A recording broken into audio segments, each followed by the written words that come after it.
Good evening. I'll call the meeting to order at this time. If you will, please rise for the invocation and remain standing for the Pledge of Allegiance. Call on Councilman Dunn, if you will, please lead us in the invocation. Dear Lord, thank you for allowing us to come together this evening to do your work.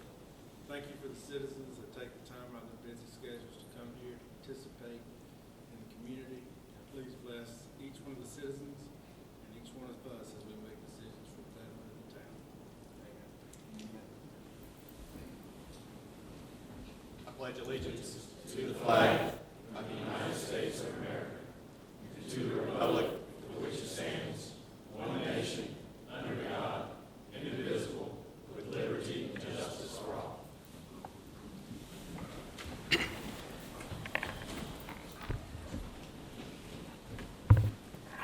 So, gentlemen, you have the agenda in front of you. There are two known changes to the agenda. I think you have a package that was left at your spots this evening. One is to add to the consent agenda item number 13.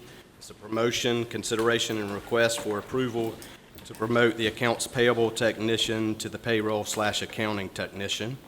And then the other item change is to remove from business items item number 3, consideration and request for approval to authorize construction project to extend sanitary sewer to serve parcels north of Bookadary Road. Those are the two known changes that I have. Are there any other changes to the agenda? If not, I will accept a motion to approve the agenda. I make a motion to approve the agenda as amended. Second. All in favor? Aye. Opposed? Motion carries. Okay. Prior to getting started, I think we have our new library director here with us this evening, Miss Renita Barksdale. Welcome. If you'd like to come forward and introduce yourself, please do so. Good evening, everyone. I just want to say, come visit us at the library. I've been a part of the library world for about 12 years. I first started working in the library in Greenville, South Carolina, and I stayed there for about 8 years. And then I moved up to a library director position in Elizabethton, Tennessee. It's a small little town right beside Johnson City. So I'm here to help y'all, or if you ever want to do partnerships with the library, please come. I just can't wait to start building relationships with y'all and, do some cool activities with y'all if y'all want to ever come to the library and hang out with us and with the kiddies. So thanks again for letting me come up and just introduce myself to you. Thank you, and welcome, Ms. Barksdale.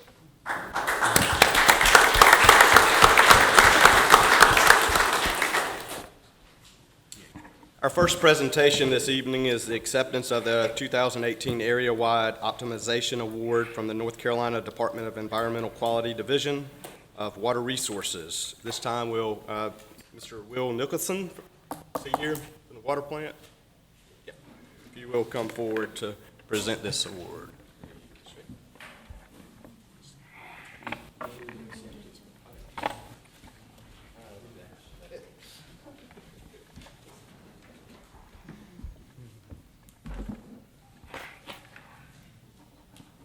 North Carolina's area-wide optimization program, certificate of facility optimization, turbidity removal, and presented to the town of Smithfield. So congratulations for everything that you do, sir. We appreciate that.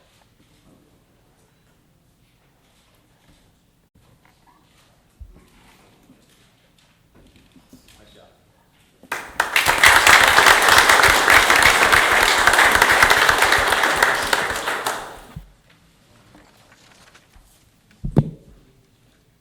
Okay, at this time, we have the administering of the oath of office to one of our new police officers, Leslie Houghton. Welcome. Okay. Thank you, sir.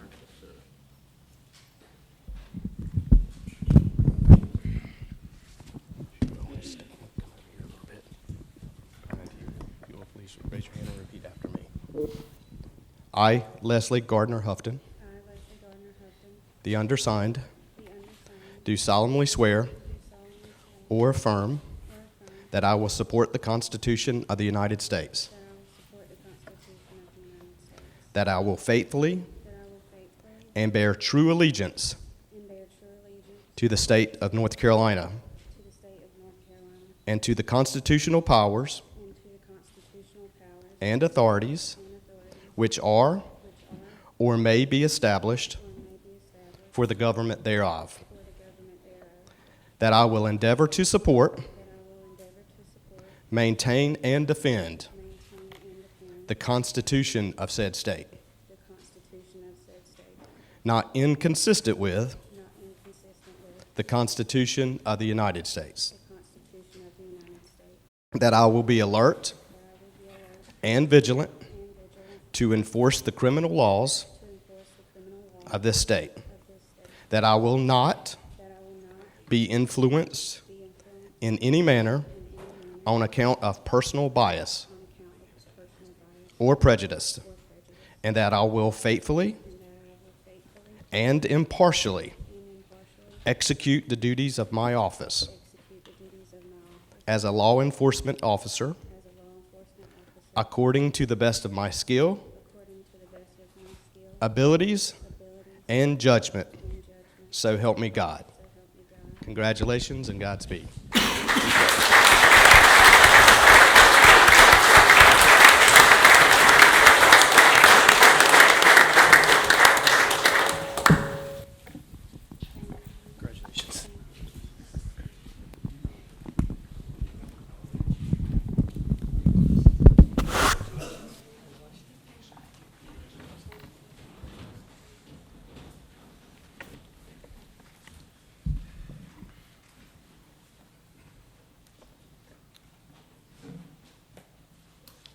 At this time, we have the Appearance Commission's annual report, and I think Ms. Peggy Scott, who's the vice chairperson, could not be with us this evening, so Mr. Scott's going to fill in for her. So take it over, sir.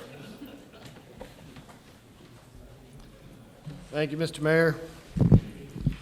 I have a prepared statement as my wife doesn't do anything if she's not quite orderly. So, here tonight to present the annual report. You should have that in your agenda packet. Looks like this. The Appearance Commission is made up of Peggy Scott, the vice chair. They do not have a chairperson this time. Jeremy Pierce, Perry Harris, Connie Barber, Robin Cook, and Mary Foy Ragsdale. There's currently 3 openings on the Appearance Commission, so after hearing this report, if anyone's interested, please contact our clerk Shannon, and she will give you any information you need and explain how to volunteer for this position.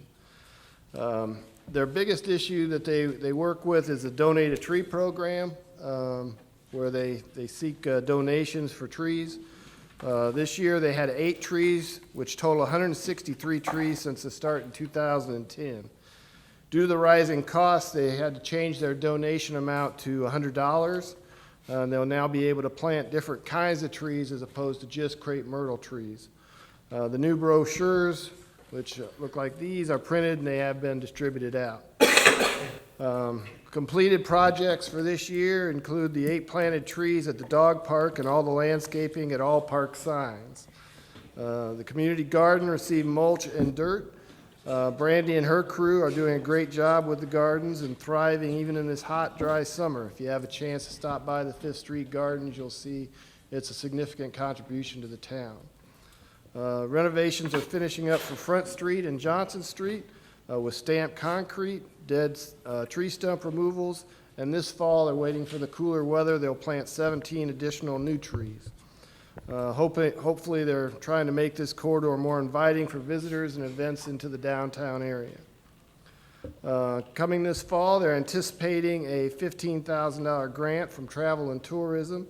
They will match that amount with $15,000 of funds that has already been allocated to the Appearance Commission, where they will be hopefully purchasing a picnic area that is covered, some additional seating and flagpoles down at the boat ramp area for people to use.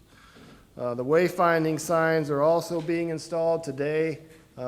Footings were poured for 3 of the signs. That would be on both sides of, both sides of Highway 70 Market Street and on the south side of 301. The north side of 301 will be completed after the Booker Dairy Road project is done, as it'll be in the right-of-way of that area. So that is moving forward. The Appearance Commission would also like to thank Mr. George and his family for his generous gift of the JB and JP George Endowment. These funds are very appreciative, and our commission reaches its goals of beautification around our town by use of the funds from those generous gifts. I'd also like to add that the Appearance Commission is in favor of renovating the amphitheater and the grounds around it. They would be happy to help with this project if they can be of assistance in any way. On behalf of the Appearance Commission, I also would like to thank the town staff that work so diligently to fulfill all the requests that they have. And they're looking forward to the next year and all the things that they're going to continue doing in town. And with that, I'll try to answer any questions you might have. Any questions from the council? Not, thank you, sir, and we accept the report.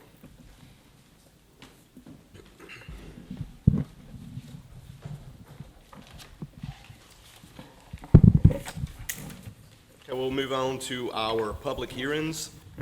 Our first public hearing this evening is a quasi-judicial hearing, so anyone that is wishing to speak for or against this, please stand now and be sworn in by the clerk.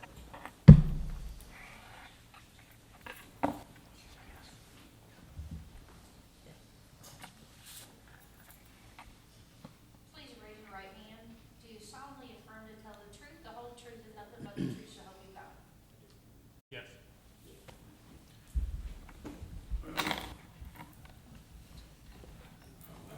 Okay, our first public hearing is SUP-1908 W. Frank Lee.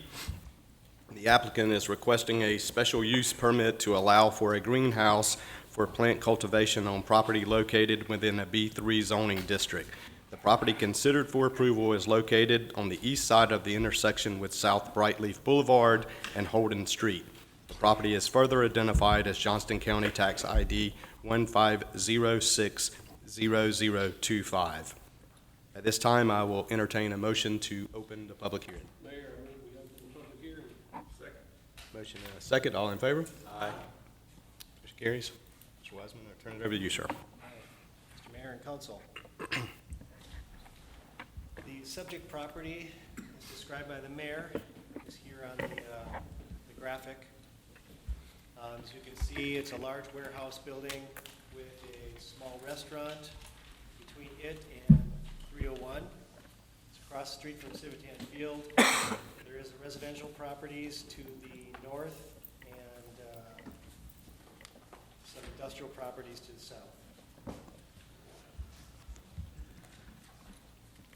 This was covered already. The property is just over 3 acres. It's in the B3 Highway Business District. Currently, it's an agricultural warehouse and then the restaurant and separate building in the front. Obviously, the proposed use is a hemp cultivation, and in terms of the table of uses, it best fit into a greenhouse, which is a special use in the B3. And this is just, again, summarizing the adjacent land uses. Here's a detail of the site. It's a 70,000 square foot warehouse, primarily agricultural uses right now. You can see the restaurant, the surface area of the ground around it is gravel. All the way around the restaurant, pretty much the whole site. There is some parking in the front and a loading dock in the front. The parking obviously is not striped because it's just gravel, so it's kind of open area for parking. The whole frontage of the property is open to 301. There's no access control. It's kind of a wide open entrance onto the highway. And it's been that way for a very long time. As you can see, there's also a small area driveway that kind of cuts through the residential property to the north, and also the property to the south kind of shares access in that area. The interior of the warehouse has been presented this way. If you can read it, this is the initial cultivation room, initial processing area, then the rest is future. So originally, it's going to start out with a 10,000 square foot cultivation area, and then build out it'll be about 46,000 cultivation area. And the rest of the space will be used for processing, storage, and handling, and office and restaurant.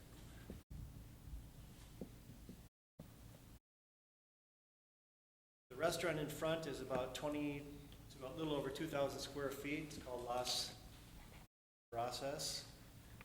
I think I pretty much covered the rest of this. There's a photograph of the front with the restaurant and the warehouse behind. I explained this.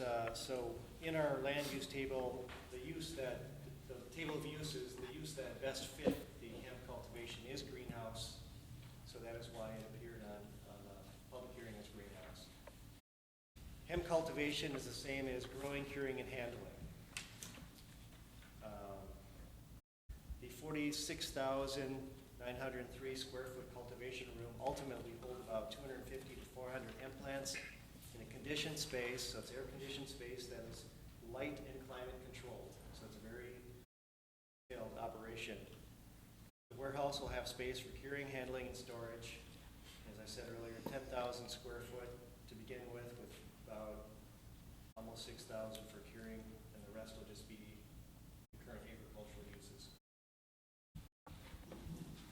Hemp growing is regulated by the Department of Agriculture, which permits, inspects, and regulates hemp growing. Frankly has a 3-year permit expiring in April 2022. I've shown a picture of the actual permit that was in the packet. You can see below, this is a picture of the hemp facility from the other side with the restaurant in front. Parking requirements, it's 1 parking stall per employee. There's adequate space in the existing gravel parking lot. There's nothing that this proposal is doing to trigger compliance with code. I mean, obviously, it's a non-compliant structure with gravel in the front, no curb and gutter, that sort of thing. The applicant is proposing security. They'll have cut-off wall-pack lighting. The building will have a security system on the inside. The applicant submitted responses to the findings of fact, and staff agrees with the findings of fact that the applicant provided, so I have provided that in the packet. It's exactly consistent with how staff would look at it. You know, I won't go through those unless the council wishes.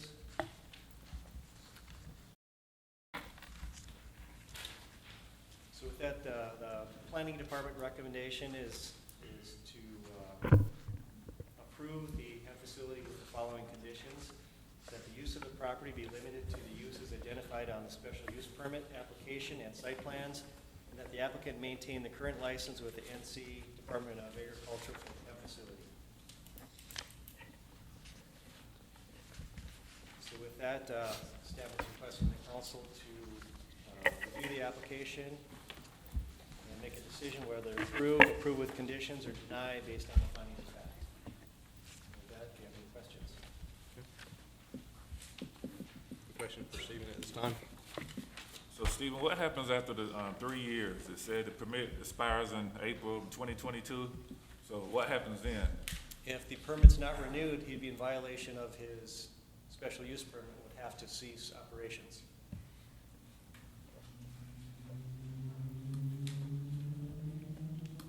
Any other questions? The restaurant as part, is that gonna stay a restaurant? Is that gonna move into, I was a little confused. It's the same property, Yeah, I know. and it's currently a restaurant, and it's still proposed to remain a restaurant. Okay, so there was no change to that facility. It's all anything's to be done in the warehouse. That's what right. the objective- Okay, that's what I just want to clarify. I didn't want to make sure.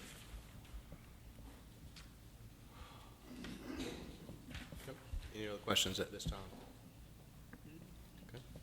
I believe the applicant is represented by counsel, Mr. Chip Hewitt. Welcome this evening, sir. Thank you, Mayor. I did have one question for the applicant before we proceed. Yes, sir. Mr. Lee, I just need to ask you, you listened to the planning director's testimony, and I would want to make sure that you agree with that testimony, and did you have anything else to share at this time? We'll give you time to answer questions and so forth, but did you agree with the testimony by our planning director? Thank you, sir. Yes, sir. Okay? All right, Thank at this you, time, we will open it up to any questions. Anybody that's been duly sworn. Okay. Just a quick, just for the record, so we can make sure we're in it.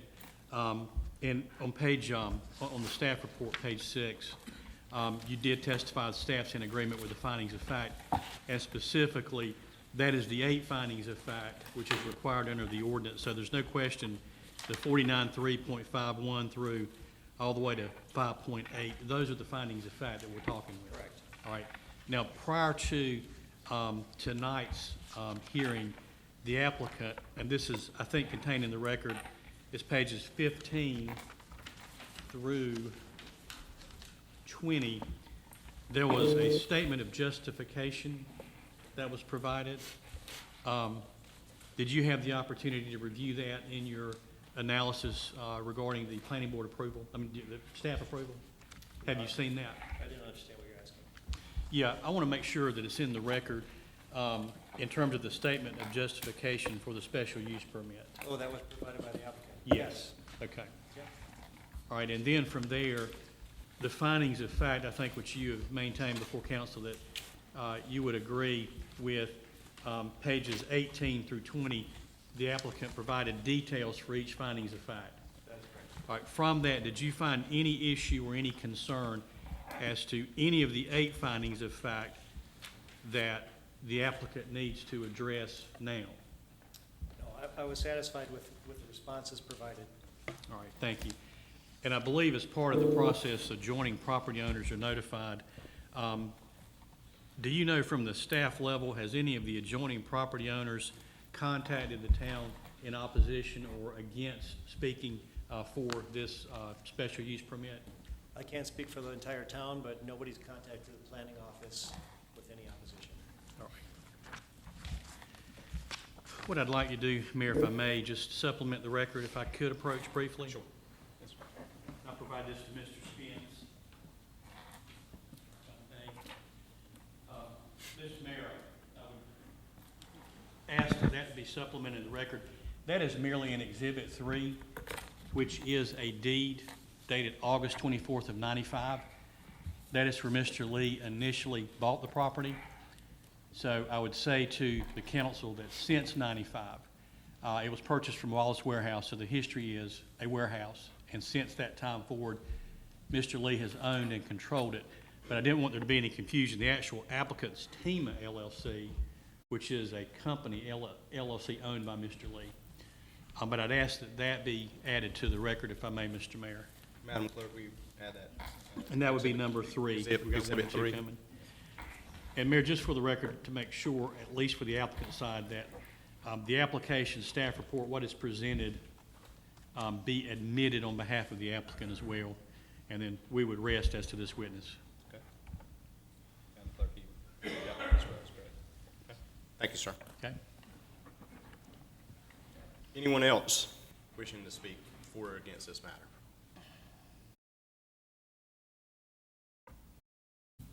Okay. Now, he's finished. I've got 1 witness to call, Okay.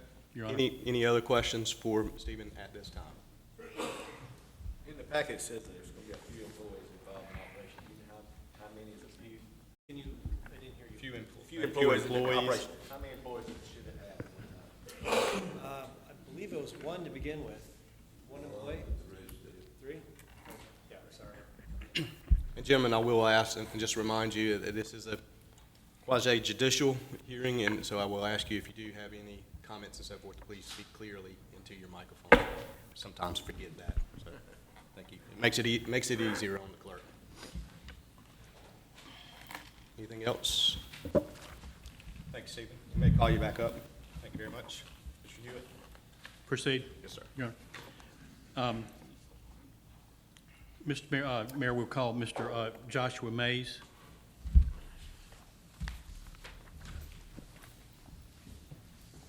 Got your paperwork up there. Your two pieces. And I believe Mr. Mays was duly sworn at the beginning. Yes, sir. Proceed, Mr. Mayor. Yes, sir.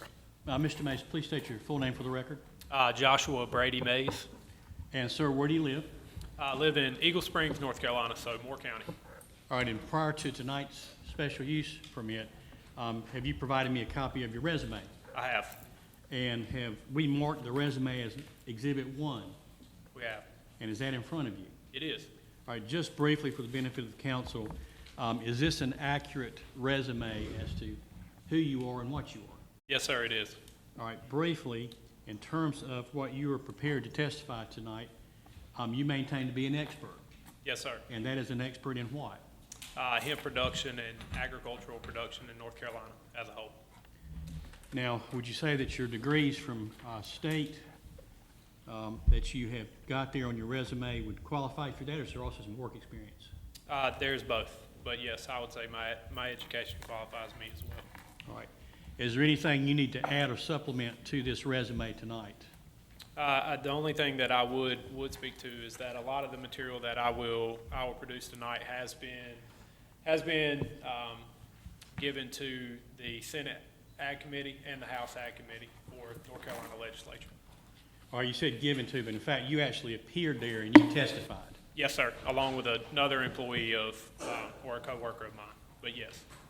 All right. Mr. Chairman, on the basis of his testimony and also the resume, I would ask that Mr. Mays be tendered to the council as an expert in industrial hemp cultivation and processing.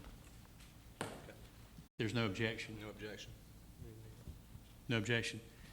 All right, Mr. Mays, before this hearing and as part of what you testified to at the General Assembly, a slide presentation has been done. Yes, Now, for the benefit of council, this isn't exactly the same presentation, but it's a modified for this hearing. Is that correct? yes, it has been consolidated for the sake of everyone's time. And reduced, I might add.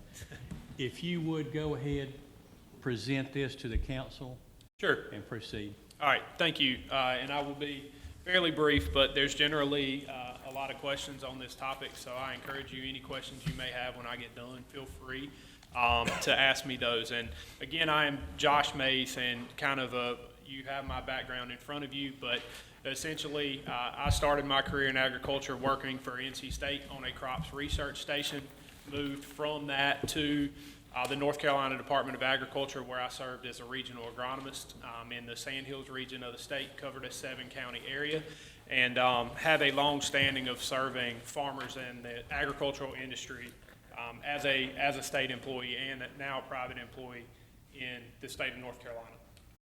So quickly, when we start talking about hemp, to get into what is the federal framework and what have we gone through as far as legislation to get here. In 2014, the Federal Farm Bill authorized states to put in a research pilot program for hemp production and to look at it on a state level, how it would impact their economy and their agricultural system. In 2015, North Carolina Farm Act, so 2014 was a federal legislation. 2015, we put together the pilot program, which allowed land-grant universities to establish a program to do research, which also allowed growers to get a license under that program to produce the crop. 2017 was really our first growing season. In 2016, we had a lot of hurdles with shipments being seized by DEA coming from Italy in particular, trying to get seeds into the country to where we could start producing. All of that got ironed out, but not before we could get the crop in the ground in 2016. So we really started growing in 2017. The program really took off in the state. And then in 2018, federal farm bill was signed by the president, essentially removing hemp from the Controlled Substances Act, and hemp and all of its derivatives and or a commercialized product that is made from hemp. Essentially, it drew a dividing line between marijuana and hemp. And it authorized federal subsidies such as crop insurance for hemp growers, or your ability to be able to list it with FSA, natural disaster relief funds, that type of thing. So the big difference between hemp and marijuana, and the best way to explain this is like a red delicious apple and a Granny Smith apple. Apples are apples, but Those two apples, they taste different, they have a different chemical composition, different sugar levels. The same is true here between hemp and marijuana. The take-home is, the big difference is concentration of THC. Industrial hemp is federally defined as 0.3% delta-9 THC or less. Anything over that is considered marijuana and is regulated by the state of North Carolina. But 0.3% or below is defined as industrial hemp and is a commodity in this state. For reference, when you talk about psychoactive impacts from THC, general recreational marijuana is between 10 and 30%. So you're talking 0.3% to 10% on the low side. So no psychoactive impact from this plant whatsoever. This really just outlines what I just said, but the big ones, if you look under industrial hemp and you look under marijuana, again, no intoxicating effects. Industrial hemp products are allowed for international sport competition. World Health Organization has said there's no public health risk or abuse potential for an industrial hemp product. USDA allows for interstate commerce. So none of which is allowed for marijuana. Just a snapshot into regulation of hemp in North Carolina, and I believe we have documentation for this. This Chapter 62 for the Industrial Hemp Commission. Yeah, let me stop there, Josh. Okay. Mr. Mayor, we've given to the council Exhibit 2. That is what he's referring to, which you should have as an exhibit. And we'd ask that that be introduced as Exhibit 2 through the witness, but you do have a copy of that. And you can speak to it whenever you feel necessary. Yeah, so essentially what you're holding in front of you is the regulatory framework for the hemp program here in North Carolina. And this is a bulleted version of that, but all hemp varieties or plant material that are planted by a grower with the intent of producing industrial hemp must be verified as a plant that produces 0.3% THC or less and registered with the state of North Carolina. So in order to put it in the ground as a farmer, it has to be a registered variety with the state. All growers must obtain a license through North Carolina Department of Agriculture with specific requirements. The two largest, you cannot have a criminal background, and they have a bona fide farmer policy, which means you have to present a Schedule F and prove yourself as a farmer to have a license. So I myself could not obtain a hemp license because I don't claim farm income on my taxes. All licensed hemp is tracked by GPS location. So when you get this license, you basically anywhere where hemp will be stored or grown at any point in the cycle, you have to give GPS coordinates. The state then uses those GPS coordinates to come back to your farm or an indoor growth facility, whatever it may be, and they are going to come out and personally test it. So it is an employee of NCDA that will test that crop in flower to ensure it's below 0.3% before it can be commercialized into a product in the state. Mr. Mays, before you leave it. Yes, sir. I'm a good farmer, good grower, got a good crop. NCDA comes in and my THC is greater than 3.3%. What happens? It is destroyed on site by fire. By who? By fire. By who? By NCDA. All right. Yes, sir. So, yeah, you're not allowed, anything above 0.3% is considered marijuana in the state of North Carolina and federally, and in North Carolina per the commission, it's destroyed on site. All right, continue. Also, to speak to that, below 0.3%, that grower is given a certificate saying this is an industrial hemp crop, and you're then allowed to commercialize it. So just really quick, when you talk about the hemp plant as a whole, there are a lot of uses, and people talk about growing it for seed or growing it for fiber. What we're talking about is specifically using the flower parts, but there are a lot of uses to commercialize the hemp plant as a whole. And this is what you see here on the right is just a few of the uses, but there are a lot of end product uses for this plant. So quickly to talk about the effects of CBD, which is ultimately what is driving this industry right now. I won't get deep into the weeds of this, but essentially CBD is a chemical compound that is produced by trichomes or produced by the flower material on a cannabis plant. And industrial hemp is generally very low THC, very high CBD. And you have, inside of our bodies, we have an endocannabinoid system, and these molecules interact with that system and they cause different impacts in your body. So pain sensations, memory, appetite, mood are just to name a few. The science is we've only been able to produce this crop since 2015. So there's a lot of research currently being done on this, but this is widely supported as what is going on through these cannabinoids or through the chemical compounds in this plant, and it is ultimately being used as a health and wellness supplement. So when you talk about the economic impact of this crop in North Carolina right now, as of August 2nd, 2019, and this is public data that can be pulled down from NCDA, we currently have 1,259 licensed growers, 15,198 licensed acreage. And to speak to that acreage, that's more than peaches, blueberries, strawberries, and tomatoes combined in the state of North Carolina, per USDA. And we have 5.6 million square feet of licensed greenhouses, which is similar to what we're talking about doing here. So this is a huge commitment by the farming industry into this crop and this commodity in the state of North Carolina. Yes, sir. And again, that's since 2015, 14, 15, somewhere in there, right? Right now, that's your snapshot of where it is in Carolina as of, I think, August. Yes, sir. Where do you see it in 5 to 10 years? Well, 5 and 10 years is a huge jump, but I would say in 5 years, we already have major retailers such as CVS, Walgreens, Kroger, GNC that have already announced they will be carrying a CBD product. And where I really see this going is it being viewed as a dietary supplement or a daily supplement similar to a multivitamin. What we're really waiting for is FDA approval and their thoughts on and the science behind what this is actually doing to help people. People are spending their money on these products. It's improving their lives, but until we get some government backing as to what that is, it's a waiting game. But things like melatonin, every multivitamin you take, those are not FDA-approved products for reference. So I see this industry growing tremendously. When you look at hemp sales, total U.S. market was $820 million in 2017. We're expecting a 19% year-on-year growth. Right now, this industry is absolutely booming. I've seen numbers from Brightfield as high as a $22 billion industry worldwide by 2022. But the breakdown of this chart, and our sources are down here on the bottom for where this information came from, but CBD accounts for over half of that. So CBD is a health and wellness product, which is similar to what Mr. Lee is interested in producing, makes up the lion's share of this market right now.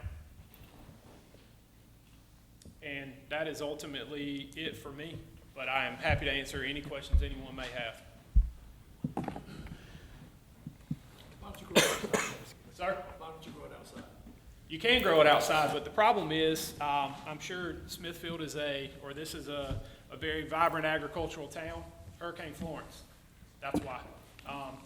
And it really is that simple. So there's several reasons. There are a lot of outdoor production systems, but right now this is a young crop. You're not able to. I've given this same presentation to Farm Bureau, Ag Carolina Financial. Right now, there's no framework because of how young the crop is for crop insurance. So if you grow it outside, in general, an outdoor production system, a grower has $10,000 to $12,000 an acre in cost.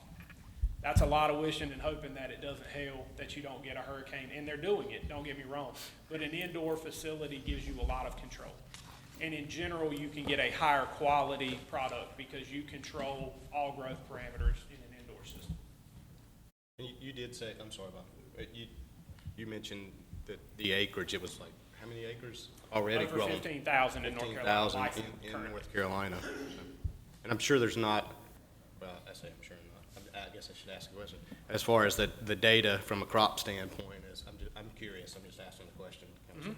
As far as from the effects of the environment and the heat and the stress on the plants and so forth, I'm not sure. Is there a lot of, I know you had mentioned your work with NC State back a few years ago. Are you speaking to like the outside and the elements as far as heat and cold, not Yeah, necessarily the wind and the Yeah. hail and so forth, but the stress on the plant itself from So the environmental conditions. The stress on the plant, ultimately, It has gone really well into a tobacco production system, so it is fairly drought tolerant. It actually does way worse in a wet environment than a dry environment. It's a traditional cropping season outdoors, so typically we're planting this crop mid-May to early June and then harvesting it September to early October. So it fits well in an outdoor production system. So it can be produced outdoors. It's a cheaper cost of production, but it's a much riskier cost of production. Sorry about that. I didn't mean to cut you. Mayor, if I may, Josh, in terms of the indoor versus the outdoor. Sure. The ability to produce a individual crop, what's the comparison there? So the big comparison is this plant is photoperiod sensitive, and the best way to say that is if you keep this plant in a lit environment in this room, it will stay in a vegetative state indefinitely. It will not go to flower. So it's not like corn or soybeans where it's on a time schedule. So outdoors, that's dictated by Mother Nature. As we get later in the season, days get shorter, which trigger this crop to flower. If you're indoors, you can dictate that because Mr. Lee here can decide to cut the lights on or cut the lights off. So when you get below 12 hours of light, this crop goes to flower. So indoors, that gives him the ability to grow year-round, which gives him a higher production capacity, supply chain management. You know, if we could grow a lot of our agronomic crops indoors, we could control a lot that we can't currently control. So that's ultimately what he's looking to do. What is the process of getting the hemp plant from the plant to the end product? And is that something that's done at the greenhouse? So I can't speak specifically to his business model as far as an end use, because there are multiple end uses. But traditionally, for the company I work for, there are really two different methods. One is you can have just the flower material that is sold in a raw form, and or you have an extracted material. So we extract very similar to the way you decaffeinate coffee. Through CO2. So if you put a coffee bean in a supercritical CO2 fluid extraction, the CO2 at a certain heat and temperature goes into the bean, it pulls raw caffeine out, and you're left with a decaffeinated coffee bean. We do that very similar to this product. We go in, we get the chemical concentrations out, and you can put it in an oil form. But, or it can be used in a raw form. So really, he'll have a lot of options depending on what kind of end retail use he wants to go to or who he's contracting for the material. What are some of the other, may not be relevant to this discussion, but what are some of the other end products? You mentioned oil. Yeah, so an oil tincture, raw flower material in a capsule, a Capsule like a pill you take? Yes, sir. A vape product. It can be used as a smokable product or like a dip product with tobacco. It can be put in a lot of similar forms to a tobacco product. I mean, there are a lot of end uses that'll be dictated really by just what the customer is interested in or who's willing to buy his material and what they commercialize it into. Yeah. Any other questions? One, Mayor, in your research, while you were looking at this, are you aware, is there anybody in the Smithfield area that actually sells hemp that you're aware of? I am aware of there is one establishment, I can't recall the name, someone who lives here may know. Utopia is the name of it. So there's already somewhere in Smithfield that is retailing the product. And I can tell you from my perspective with our company, there are several farmers within Johnston County that are growing under contract for us currently.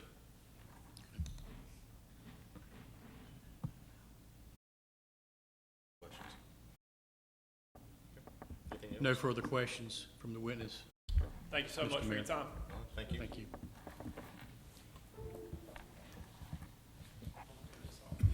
You need to jump right. I was going to say, do we have a copy of this presentation? It is on the desktop. On the desktop, okay. Thank you. All right. Thank you so much. Thank you. Mr. Mayor, is it okay to excuse the witness? He's got a long drive back to Moore County, unless there's any questions. No further questions at this time. Let me ask, is there anyone in the audience, before you leave, is there anyone in the audience that would wishing to speak on this matter? that's been duly sworn. Not seeing anyone? Thank you very much, sir. Thank you, Josh. Have a safe drive back. Mayor, for the record, as we continue, staff recommended on page 6, 2 conditions of approval, limited to the uses in the SUP, and the applicant must maintain the current license, which we discussed. That's 3 years, and if he doesn't, he actually loses his ability to keep the SUP. We stipulate and agree to those, have no issues with those. And at this point, I do have the applicant here. If there's any member of council that needs any specific questions, I would tender the applicant as a witness if that's necessary. If not, Mayor, there's no questions at this point, we would rest. Any questions for Mr. Lee? I've got one question, or a couple. This is regulated by the NCDA or the USDA? Good question. A little bit of both, because you've got the federal, and right now there's a little bit of federal supremacy versus the state going on, but USDA's in it under the earlier federal act. Now the state's in it. So right now, locally, the Department of Agriculture regulates our Carolina farmers. Good. And I assume, like, if you were to start a plant, you would get seeds, and these seeds are germinated from other seeds that's less than 0.3% THC. That it's kind of how it would go from a certain strain, I assume. Good question. Female plants. You want to hit that? Yeah, these plants will not germinate seed. It's a female plant. It's got to be 100% female plant. Or if the crossover is, it will turn into the wrong kind of plant. So it's 100% female plants, and it's cut from clones. You know, kind of like a sweet potato bed. Mm-hmm. You got rough familiar with that. You hook up, and so it's all female plants. There's not a seed. You do not want a male plant. Well, if the regulations you have to jump through anything like I do, God bless you, Mr. Lee, and I hope this works out for you. They're still coming. Any other questions? I move to close the public hearing. Motion and a second to close the public hearing. All in favor? All opposed? All right, gentlemen. We do have the 8 findings of fact found on page 19 and 20. We can go through all of those, or I will entertain a motion to Mayor, approve I or move to deny. approve findings of fact, and I move to approve the findings of fact that the planning department approved on pages 30 through 32. Those are the conditions that were stated by the planning director. Yes. Is that what you're- okay. The 30 and 32 of our agenda. I think they're by different pages than usual. I think so. A motion and a second to approve the finding of facts. All in favor? All opposed? Motion carries. Mayor, I move to approve the request for the 2 conditions set forth by the planning department and stipulated to by the applicant. Second. We have a motion and a second to approve. All in favor? Motion carries. Thank you, gentlemen. Thank you, Mr. Mayor, thank you. Mr. Lee, Have a nice appreciate day. it.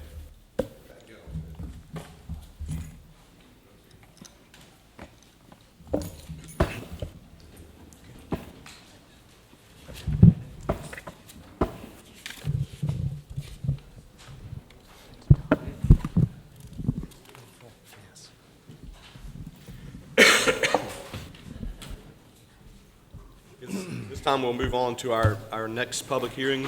This is not a quasi judicial hearing, so no need for anyone to be sworn in at this time. ZA-1903, Town of Smithfield. The applicant is requesting an amendment to the Town of Smithfield Unified Development Ordinance, Article 10.15.4, that will remove exemptions and conflicts with other sections of the UDO. This time I will entertain a motion to open the public hearing. Mayor, we open the public hearing. Second. Motion and a second. All in favor? Motion carries. Stephen? Thank you, Mayor and Council. So this is an amendment request to amend Article 10, Section 10.15.4, basically striking the section from the UDO. This section provides an exemption from the street yard and buffered yard requirements when an existing structure encroaches. A structure, according to the UDO, is anything constructed or erected with a fixed location on the ground or attached to something having a fixed location on the ground. Among other things, structures including buildings, manufactured homes, fences, signs, swimming pools, and tennis courts. That would also include catch basins, utilities, curbs, those sort of things. 10.15.4 says if an existing structure is located within a setback where the implementation of the street yard or buffer yard requirements are physically impossible, and the encroachment into the street yard allows for a minimum of 3 feet of planting area, only the required shrubs shall be planted. If an encroachment into the yard, street yard or buffer yard, allows for less than 3 feet of planting area, no planting shall be required in that yard. This is what is kind of the problem. It's in conflict with section 10.8.2.5 in a sense, and that is the, that states, when there is a damage or destruction to existing structure beyond 50% of its assessed value, the construction must conform to the new construction standards of this section. So we have one section that's saying a building came down, now you're going to put up a new building, you need to comply, but there's some existing structure on the ground that is non-conforming, and the other section is saying, you know, it can stay and the buffer yard can be reduced, not coming into compliance. So we had some conflict there, which is what has led to this zoning text amendment. So what we had is a recent development where a building was torn down, a new structure essentially triggered compliance through 10.8.2.5, but the developer wanted to reuse the non-conforming stormwater, parking, curbing, and driveway infrastructure, citing this exemption that I want to strike. These two sections are, in a sense, in conflict with each other, and essentially, if there is a hardship, we have a process for hardships, and that is the variance process. So we have a process in place when with a valid hardship, we don't need exemptions built into the code, which make it hard for us to do our jobs. You know, we have a lot of non-conforming structures and sites in town, and we have pretty gracious allowance for them to continue, but they reach certain thresholds, they have to come into compliance with code. And this particular exemption makes it even harder for us to do that, because many people could cite this exemption and kind of through the back door request allowances to keep these nonconformities. Hope that was somewhat clear. This is a particular site that I was referring to. The code would require a 10-foot buffer yard and a 15-foot street yard. The cited sections allowed them to basically keep the non-conforming front yard, street yard, and side yard setbacks, and keeping the existing infrastructure. So we basically are getting no landscape yard and no buffer yard. So the amendment is simply striking this section. It's not needed. We have a variance process when an applicant is presented with a hardship. This is not needed. As a staff person, I don't need an exemption. I can direct them to the correct process. This will allow me to rely on the non-conforming sections and the triggers for conformity and not have this other section that's confusing the issue. So staff is and the planning board are both recommending that this section be struck from the code, and we believe it's reasonable and within the public interest. And with that, do you have any questions? Questions for Steve? I understand I can think of some examples where you're harming the property owner. What if it's a non-conforming lot? And you basically, by changing this rule, you make that non-conforming lot totally unusable. That's what the variance process is for. Well, I was told by a very good municipal attorney years ago that a variance should never be granted. It's rarely legally justified. Well, that would be a very justifiable, it's an existing lot of record, and if it's a difficult lot to develop, I mean, you essentially can't meet any of the standards. You would be able to support it. Hey, Bob.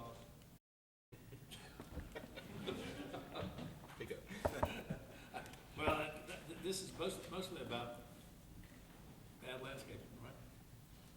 It's about the required, You'd like to require. the required buffer yards and street yards. So, I mean, it's not really gonna keep anybody from building their house or whatever. It's No. Just you guys. I understand that, but my concern is that it could. We have a lot of non-conforming lots in Smithfield now too. Mhm. And if you have an older home that's damaged, you're not gonna be able to build back on that non-conforming lot because they can't comply with. This wouldn't affect that. This is just talking about the buffer yard. This applies only to commercial properties? This refers only to that section about exempting the buffer yard, allowing those narrow buffer yards and landscape areas rather than coming into compliance with the buffer yard and street yard requirements. We already have separate codes that deal with structure, non-conforming structures being rebuilt, and our code is fairly gracious there also. So, see, my question is you had mentioned that this makes it difficult for you to do your job. Why does having this exemption in there make it more difficult? Because it's hard to point to which code. Basically, it creates a situation where I have to make a judgment call each time, and my judgment call is questioned. And What's gonna happen is somebody's gonna come in with a design expert, and they're gonna say, we only want 3 feet of shrubs, okay, around this building. And Steve says, well, there should be 5 or 10 feet of footage, so it should be double the shrubs around the building. They're gonna say, no, your own code says, that code basically seems to say you only have to have 3 feet of shrubs. yeah, one section says you need to have it, another section says you don't. So then I'm forced to make a judgment call, and in this case, my judgment was called into question, and rather than fight it, we acquiesced, but rather than have to be faced with that situation again, let's get rid of the problem. I guess my question is you say one section requires it, sure, it requires buffering, but to Emery's point, there's a lot of non-conforming areas where you may not have the area, enough distance to place it. And that's the whole point for this clause is where you don't have it, we acknowledge it, and therefore you can't put them there. Well, Right? this I mean, that's the whole point of it. and that's what a section. variance process is for, but what I'm saying How is, big is this lot? It was a big lot, wasn't it? it's not a huge lot. No, we've got a It's not a huge lot, and they could have conformed. 75 by this is 25. I'd have to go back and check. But this lot could have conformed, they just didn't want to because they wanted to reuse existing infrastructure. It really had to do with not wanting to bring the site into conformity when they could have.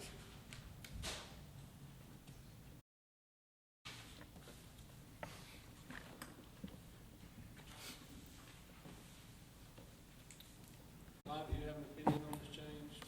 I think you want to do it. I think one thing Steve is doing is trying to make us update our code. As he runs into a problem, he's bringing it up. That always hadn't happened. Okay? And he's bringing it up and trying to work it out. Well, the issue is that we just spent about $80,000 to update our UDO and a lot of man hours and I understand, I'm always for improvements, right? But again, we sit up here just about every meeting and something's wrong. But he's trying to make it better. And the end is not in sight, because in 2 years, they're gonna completely redo the statutes, 160D, so, get ready for that. So I have a question. My question is, is there a way that we can rewrite the code to allow because to me, I don't like having to do variances either. The question would be is if there's a way for us to make the section identified in such a way that's different than the other, so that clearly this qualifies as this and this qualifies as this. There's not a confusion between the two. this meets this requirement because of this, and if you meet that requirement, then this applies for you. If you meet this requirement, then this requires for you. You see my point? It's not a judgment call on your part then, because there's clearly defined requirements for this, and requirements for this that differ. That's, As a matter of fact, Mr. Mayor and Council, there is a section in the code, it's in section 2, that says when there are two standards that are in conflict, the stricter of the two apply. So technically, that is the case, and that is what I stood on, and I was enforcing the 10-foot, but rather than get in a fight, talked to the manager, and we decided, rather than fight it this time, let's take out the section that's causing the trouble. okay, so I guess I asked the question again. So my question was, is there, since there's an application for this requirement and there's an application for this requirement, because there's a reason why there's two separate ones, is there a way of better writing them to define what the differences are, so there's not a decision whether you do this or this, is you meet this criteria, you get this, you meet this criteria, you get that. That's what I'm trying to say. Not if they're exactly the same, I agree, there's no reason for having something that's the same thing with two different options. But the question was, because of the non-conforming lots that we may have in our town, I think that's what the mayor was saying, that's probably the reason why those codes are there, is because we have all these non-conformities. Your answer when he said that was, well, we'll have that through a variance.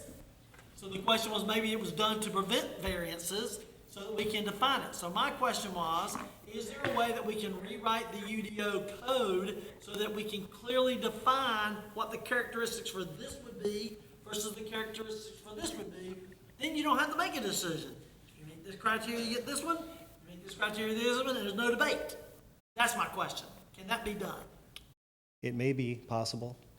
I can't tell you right now. So it may be helpful for me if you give a little bit further detail as far as the example that you had in here. Sure. Because it talks about when there's a structure that has had damage beyond 50% of its assessed value. Did that happen in this case? The or no? structure damaged beyond 50% value essentially was the old building that was here. The applicant took out, got rid of it, and wanted to build in a new building. So it wasn't so much that it got damaged, but he took it out, so he damaged it. Gotcha. So that just triggered, the code then therefore triggered full compliance. In the structure, which they're talking about essentially is this curb line that I'm pointing to for the 10-foot buffer yard. We can't see that well, Steve, or the older ones with paint. Yeah, I can't zoom in, but this is a catch basin and a curb line here. It's supposed to be 10 feet off the property line on the new code. The old code, it was 5 feet. And we have about a 3-foot buffer yard in the front where we're supposed to have 15. And because it's a structure by our definition, and because the way that exemption was written, they used it to claim they only needed a 3-foot buffer yard and the reduced landscaping. Is this the only situation where this has been a problem? This is the first time it's occurred to me, but I've only been here 2 years, and I'm, my concern, I mean, I don't disagree with you, but I'm worried about unintended consequences. And I'm also reminded of the old adage, before you start tearing down fences, you best understand why they were put up to begin with. And I'm not so sure why this provision was in here other than protect the property owner. I understand the conflict.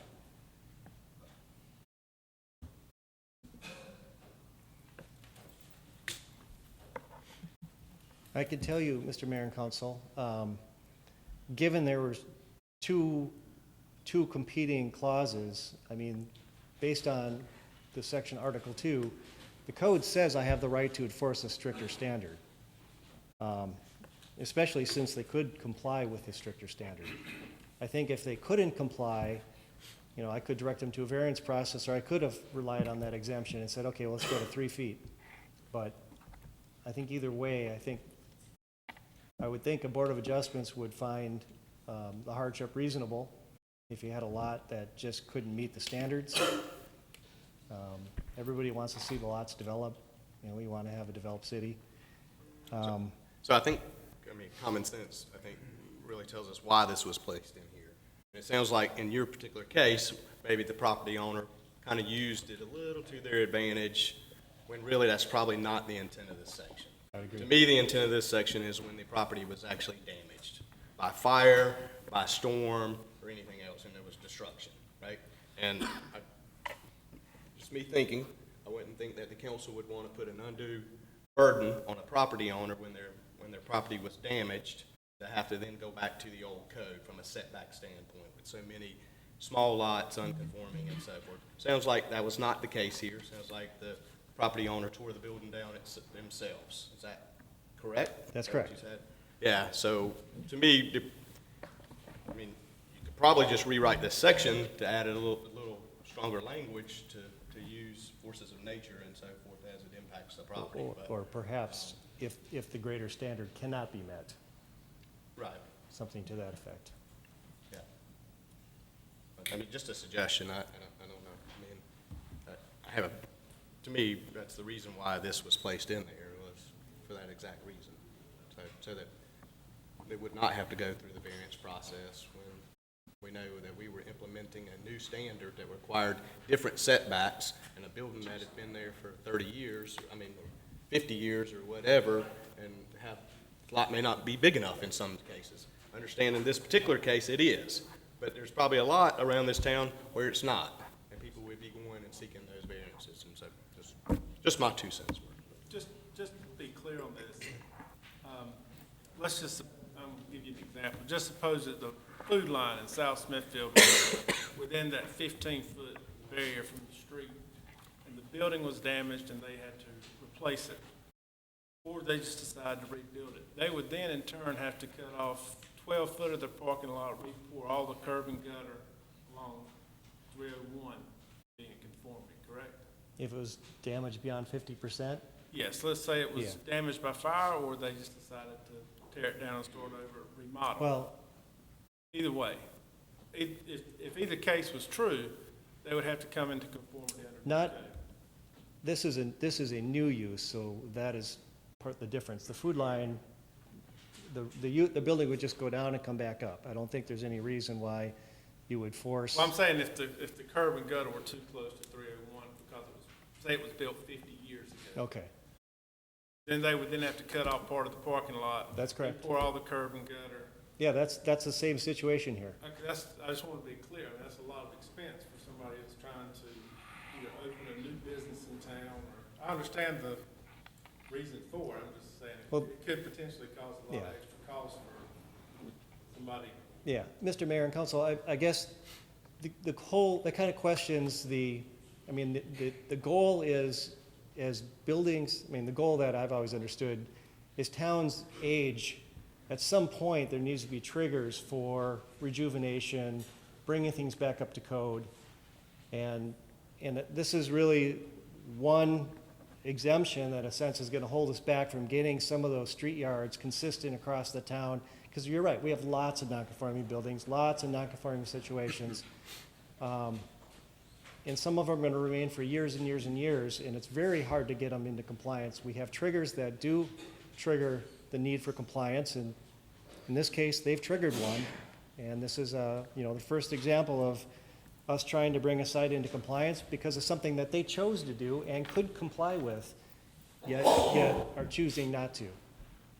So, it's up in your hands how you feel about this and what you want to do with this ordinance. I could come back with maybe some stronger language in the exemption and keep the exemption.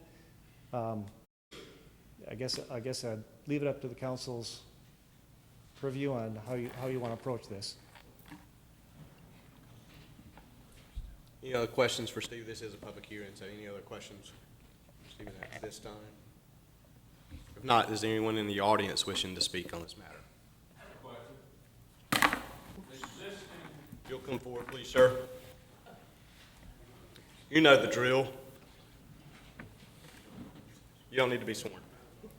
Please state your name and address for the record. Perry Harris, 1205 Baker Street, Smithfield, North Carolina, 27577. Councilman Dunn touched on this, but existing structures in town, are they grandfathered in on their footprint now? Well, if someone if it caught on fire and they had to rebuild, would they have to conform, or are they grandfathered in on their actual footprint? Yeah. I think that's the question. I think that's the exact question. Section 10.8.2.5. Well, it's not a perfectly clear response because the Article 9, the nonconforming code, is a very convoluted code. But I believe if it's below 50%, don't quote me because I got to read the code and look at it over and over again to get it right. But I believe they could build it back in the same footprint and even expand, I think, by 20%. And it's a fairly liberal code in terms of nonconforming codes. But the general idea is you build back what you had, not furthering the nonconformity, which, whether it's the setback, if it's too far into the setback, you can't go further into the setback, so you could add on the other side. I believe that's how the code currently is written. It's a very complicated code, though.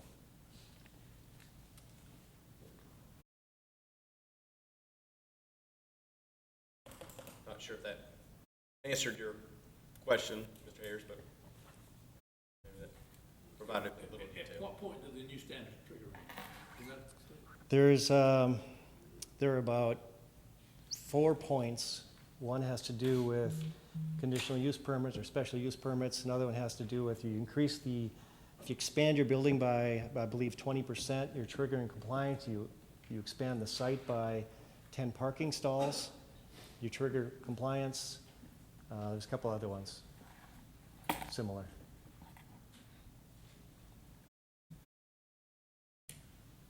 Anyone else wishing to speak on this matter? Any other questions for Stephen? If not, I will entertain the motion to close the public hearing. I'm going to close the public hearing. A motion and a second to close the public hearing. All in favor? What's the pleasure of the council? You gonna approve it, deny it, table it? I'd like to see them take another run at it myself, because I think it was there for a purpose. I think that needs to be a little maybe better defined, but I'm also somewhat concerned with making sure that our existing businesses, if their building was to go down, they would have to have undue burden upon them to try to meet a code or hope for variance. And again, it's on who's up here, they might not get it. So I'd like to see another run at it with a little more to ensure that the people we want to be able to get that can get it. And because as Stephen said, the fact is he could have denied it and made them do what they were supposed to do. So it could have happened the right way. I'm just saying. So the rules were in place to do that without putting undue hardship because they weren't doing the same thing. But maybe by changing that to clearly define who we're targeting with that one, you see my point? So we clearly target it, then it takes away, nobody can try to use that same thing again. We may have had a loophole, but we take the loophole out. So my recommendation, or my motion, I move that we send it back to Stephen to make a modification, to clearly define for who we're looking for. I don't know how we make that into a motion that works. Just make a motion to table it and I send it think back I to should staff. table and send it back. A motion and a second to table the request, send it back to staff for readdressing and maybe bringing back some additional language. Thank you. I have an idea what to do. Okay? Thank you. Motion and a second, all in favor? Aye. All opposed? Motion carries. Stephen, I would say, let's look at the clause where you talked about the two conflicting, and Bob, the two conflicting statements. I'm not sure which, the first statement you're referring to, right? I assume that is the actual buffer as it is right now, and this one. I'm not so sure that I would read that as conflicting, to be honest with you.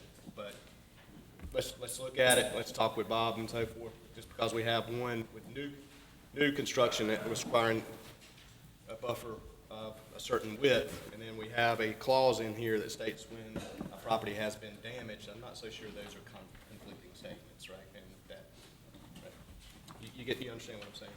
Okay, thank you. Thank you, Stephen. This time, we'll come to citizens' comments. Anyone wishing to speak, please come forward.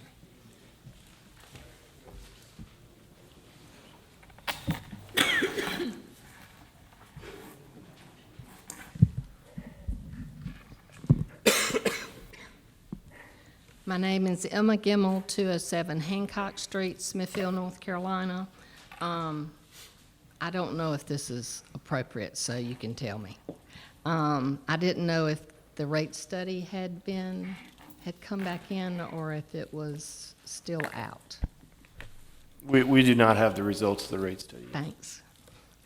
I wanted to thank the council for the things that they do for the town, and just because some of the things that we have found as concerns does not mean that we find everything as concerns, but we do have some issues that we feel are concerns that need to be brought to the council. So I just want you to know that what I'm speaking to tonight are things that are concerns that we have seen. Pam Lampe and I have tried to address our concerns through proper channels. We are concerned with some of the directions of our town that is choosing to go, which I will speak to. Spending less money on new and maintaining what we have to higher standards so that people see we care, with the town council leading the way. This is a suggestion. Paving our town hall parking lot would be a good one to start, because so many people are here tonight and they're having to, the parking lot just needs repaving. It's a detail that matters, and it's the details people see. My first concern, as you know, the water plant expansion, we feel is unnecessary. After we have been addressing this since June of 2018, we haven't been shown a 20-year loan payback plan. We must have plenty of water because we are selling our excess 3 million gallons a day to the County of Johnston. It seems that there is a missing link. I think it would be helpful to have Ted Cradle, Dale Boyette, Mr. Scott, and Chandra from Johnston County in one room to discuss all these unknowns. The county may not need us. What would happen then? We need to be open to possibilities and creative choices, whether the town chooses to do the water plant expansion or not. Deferred maintenance need and should happen on a regular basis and in the budget to do so. Pumps replaced, air conditioning of electronics running the pumps, dike bigger, protection of water intake valve. The second thing is I feel the town council needs to read the comprehensive growth study of 2003. There should be an overlapping of both plans to see the connectivity. Our 2019 comprehensive growth plan is not comprehensive, in my opinion. If you read the 2003 comprehensive growth plan, they address the needs of our entire town then, the way it was. In 2019 growth plan mainly addresses two areas, parks and downtown, with transportation connecting downtown to the parks.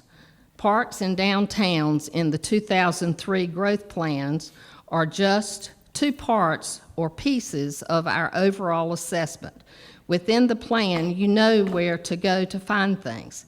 Our new plan is much more confusing and complicated for the average citizen to navigate, which shouldn't be the case. Parks and trails have been growing for 20 years. We have an impressive amount of parks and trails for a town our size. We are growing 1% a year. A few more assets to the list that I gave you last time would be Holt Lake has a public golf course, Health Quest facilities, and inside is a walking for the public. Also, our schools share athletic facilities and buildings, and we have a lot of open rural areas which enhance our community. And we thought that would be some more that you could add to that list of our assets, because we have a great deal of assets for our community. Maintenance was and still is an issue. In 2019, maintenance was stated in one sentence, with no suggestions for help. Parks are high maintenance with little inflow of monies. Unless maintenance is addressed in a more consistent way, we don't need more parks. Maintenance and maintaining are dollar issues that will always be with parks. We need to have a deferred maintenance inventory and monies for accomplishing this inventory. Beautification needs to be planned in the budget as you saw tonight with the Appearance Commission report. We still have many areas with no sidewalks. This is a safety issue. Some have been done, but have a long way to go. More money, but very useful assets. In our 2019 plan, we see two lobbying groups, Parks and Rec, which is supported 100% by the town, except for the fees charged when used. DSDC, which is Downtown Development Corporation, which is half supported by our town now. The DSDC needs to state specific goals in the 2019 plan, like they did in 2003 plan. Things need to be out in the open if they want to be addressed, and the residents have an ownership in it. The DSDC is a corporation with input, not directives. The MST, the Municipal Service Tax, is now being charged to Downtown Historic District, which is 24 buildings, a small area now. The present area appears to be increasing to include residential when zoning occurs. It is in the plan and it will be used.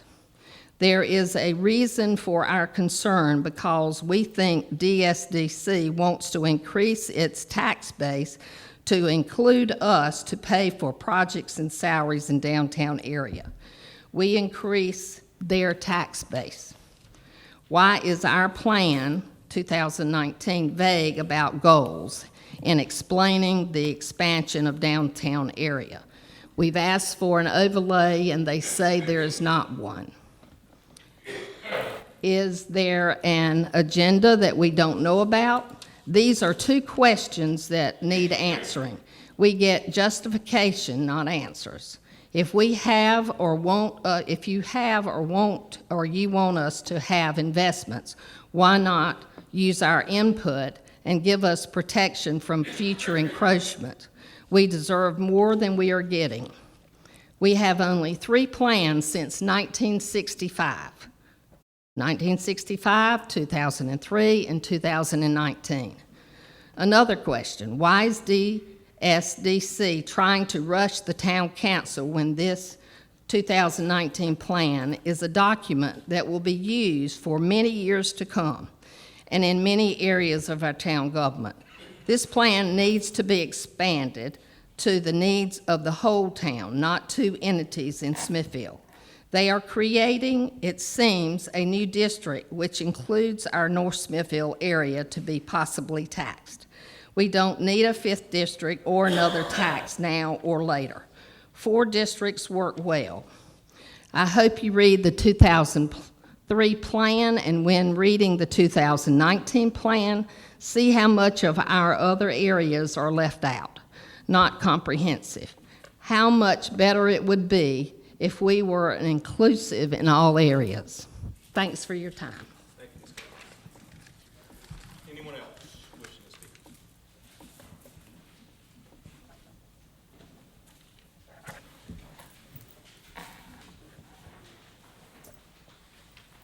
So I'm Sarah Edwards, the director of the Downtown Smithfield Development Corporation. I live at 1282E Packing Plant Road. So, Sarah, let me interrupt you real Yep. quick, just for the sake of time. Normally, I allow 3 minutes, right? That one went on for well over 3 minutes, okay? Sure. So, I know you probably want to respond to several of those points, but I will ask you to be mindful of our time. Sure. I just wanted to share really quickly. Thank you very much. I'd be glad to sit down with Ms. Gemmell and Ms. Lampy. There were a few things that were just incorrect in the statement that you said. The downtown district actually comprises about 18 blocks from essentially the Neuse River to just over Highway 301 and a block in either direction. So it's actually significantly larger than 24 buildings. And there's not any intention of the DSDC to expand the district to include residences. The downtown district was created in 1984 at the request of downtown property owners who saw a need to improve the downtown area. And in that time, you've seen things like the metal awnings come down and streetscape projects be done that brought new businesses to downtown and new investment, and we have more on the way. But I'd be glad to sit down with y'all and address any of your concerns. And I think the growth management plans and the transportation plans, downtown is definitely a big part of it. And that's based on public feedback that said a top priority was continuing to make downtown Smithfield more vibrant. Other things that were pointed out consistently, and I'm on the steering committee for the growth management and transportation plans, were sidewalk improvements. There were some feedback about standards that exist and improving those and that sort of thing. There are many, many comments, I think more than 500, but there's been a lot of good feedback and discussion. But there's no intention of the DSDC to expand the downtown municipal service district. As I've said many times now, the residential areas around downtown complement downtown, and eliminating those would, or significantly changing those, would have a detrimental impact to downtown Smithfield. So that's not my hope, and that's not the hope of my board at all. I have Benton Sari's on my board. He's here tonight. Tim Kerrigan is also on the board, as well as past board members are here too. But I would be glad to sit down with y'all and discuss any concerns that you have, and try to help inform you a little bit better. So, thank you. Thank you, sir. Anyone else wishing to speak? This time we'll move on to the consent agenda. A motion to approve the consent agenda. I'll make a motion. Motion and a second to approve the consent agenda. All in favor? Aye. Who seconded that motion? Thank you, sir. Now we'll move on to business items. I think first one's on page 157 of your agenda package. It's consideration and request for approval to adopt resolution number 649, requesting CSX Railroad to maintain its ditches and stormwater infrastructure within its right-of-ways.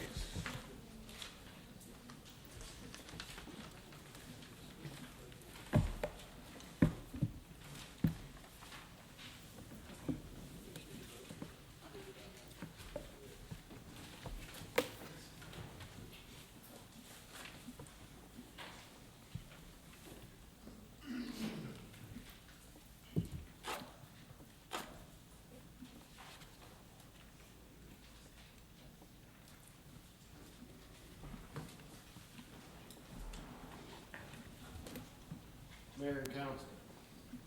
On page 159, darn short people, of the agenda packet, you have a resolution for stormwater infrastructure, and in particular how it applies to CSX Railroad and their maintenance program and their response to the town of our multiple requests to either keep their area cleaned up in their right-of-ways, which they're very clear that they don't want us anywhere near, as well as to further examine the size of their stormwater pipes that run underneath the railroad between primarily 301 south and towards 95. As things would have it, our Public Works Director, Lenny Branch, has been in contact with CSX multiple times this summer and this spring, asking them and telling them of areas where we have problems for them to come and clean. We've received no response from them until late this afternoon. For the first time, we received a telephone call back asking for us to contact them again on these matters, and further explaining that they have a limited staff and they have difficulty keeping up with their properties. Let's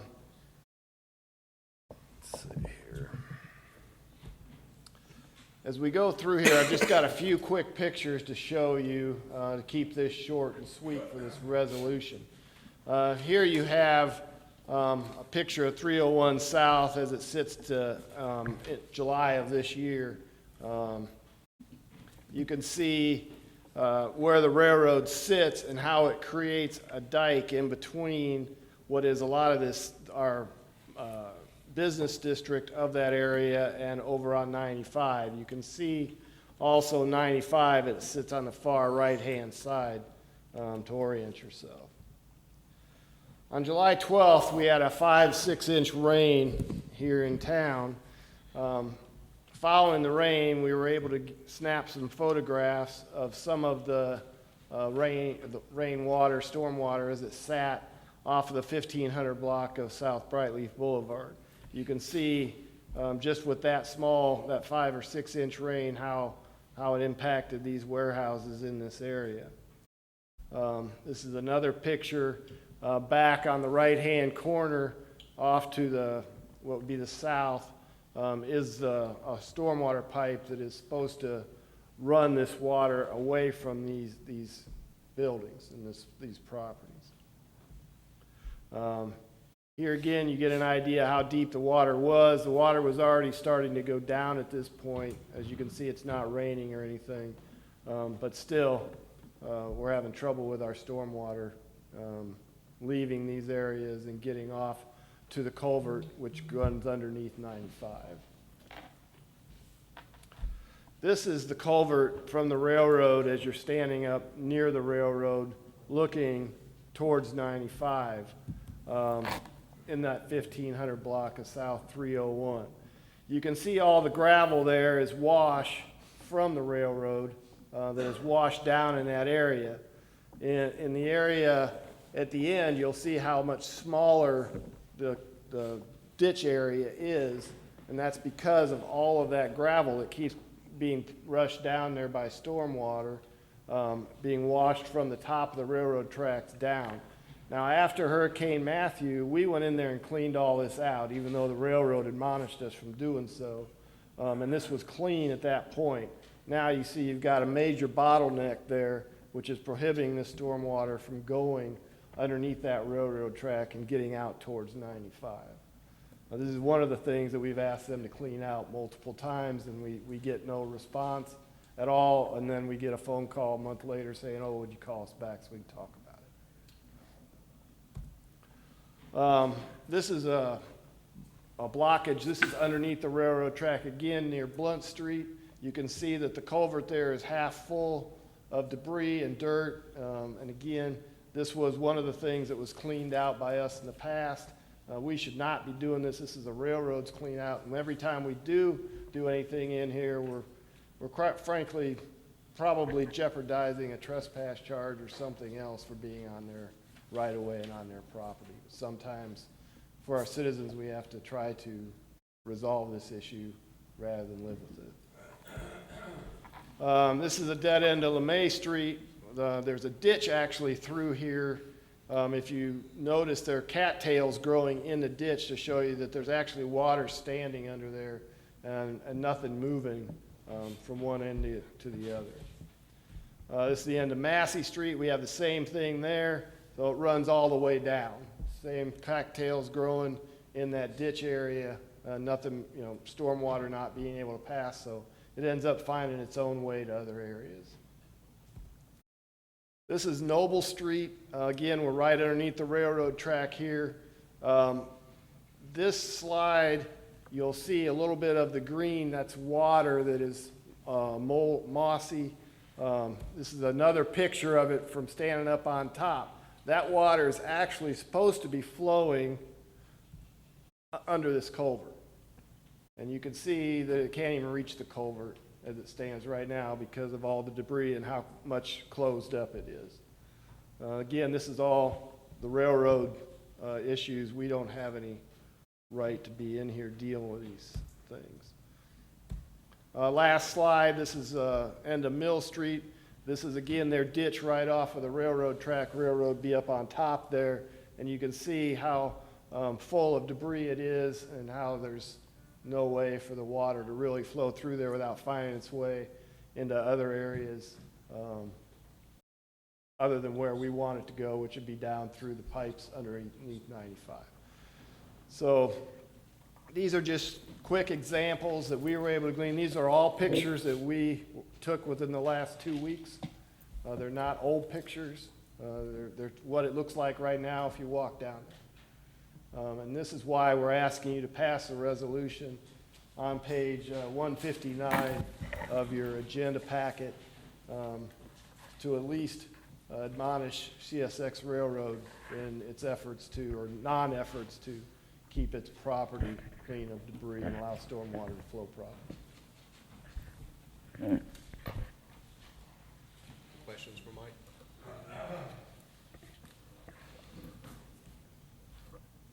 If you like, Mr. Mayor, I can read the resolution. Why don't we read it into the record? What's that? Yeah, why don't you read it? Yeah.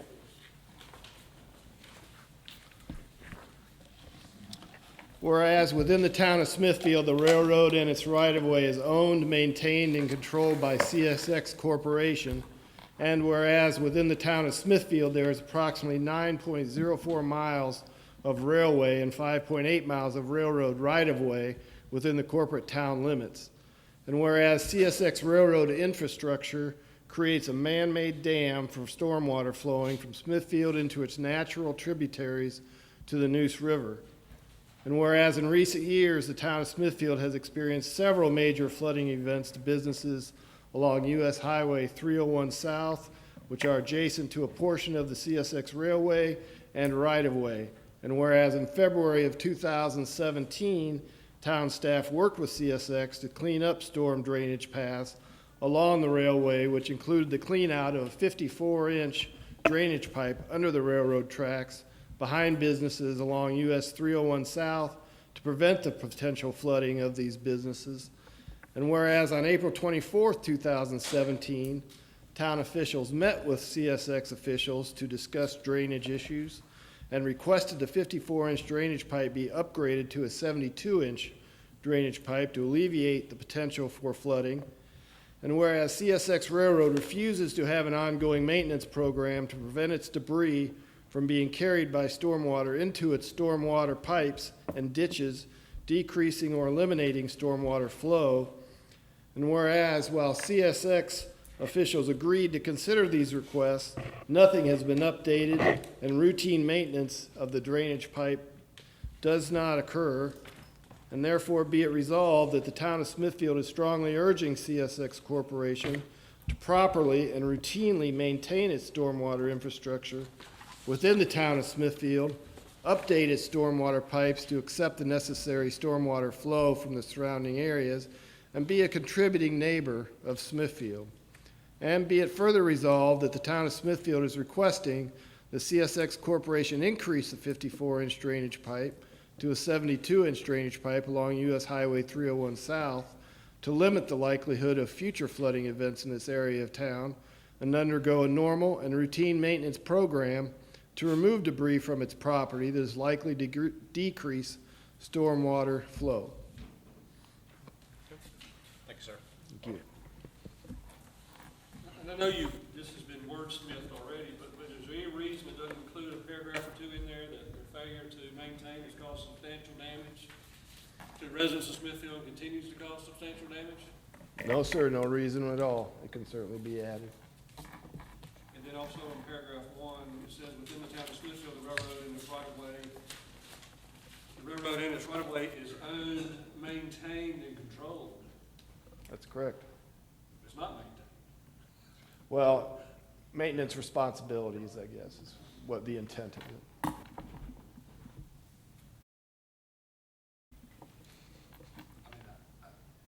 We need to pass a resolution. I'd like to amend it to have a paragraph in there that has caused substantial damage to Smithfield residents and property owners and continues to do so by failing to maintain the property.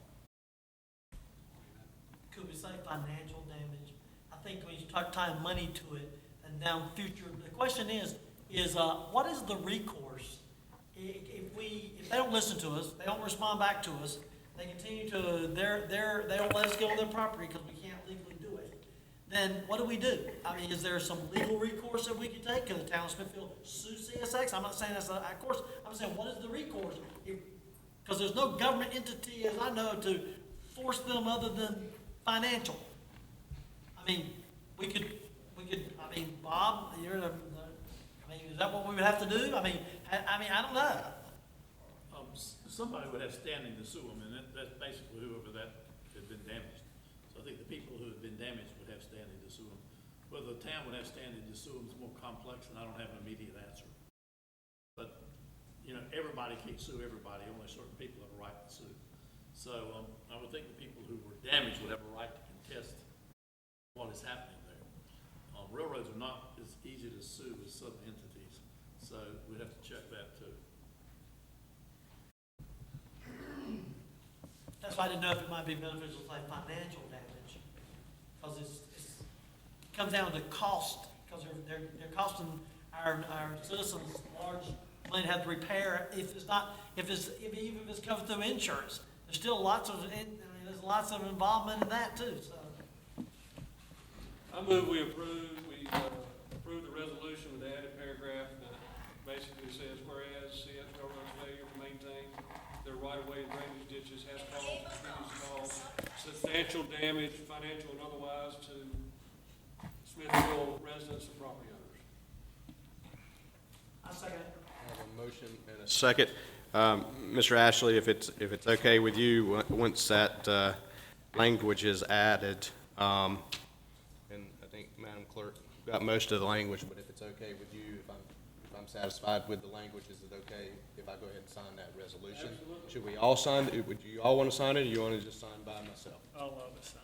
Okay, so we'll have Madam Clerk add all signatures to the resolution as well, and then we'll just have it here. You guys can stop by whenever she notifies us to sign it. If that's okay. Okay. I have a motion and a second to approve with the added language. All in favor? All opposed? All right, thank you.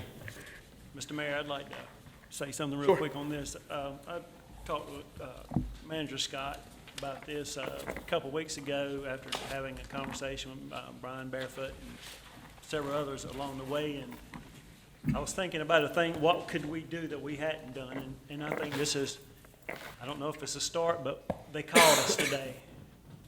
So hopefully that'll take us further down the road, and hopefully we can resolve this for all the landowners on there. I know Mr. Fairfoot will have a hard time.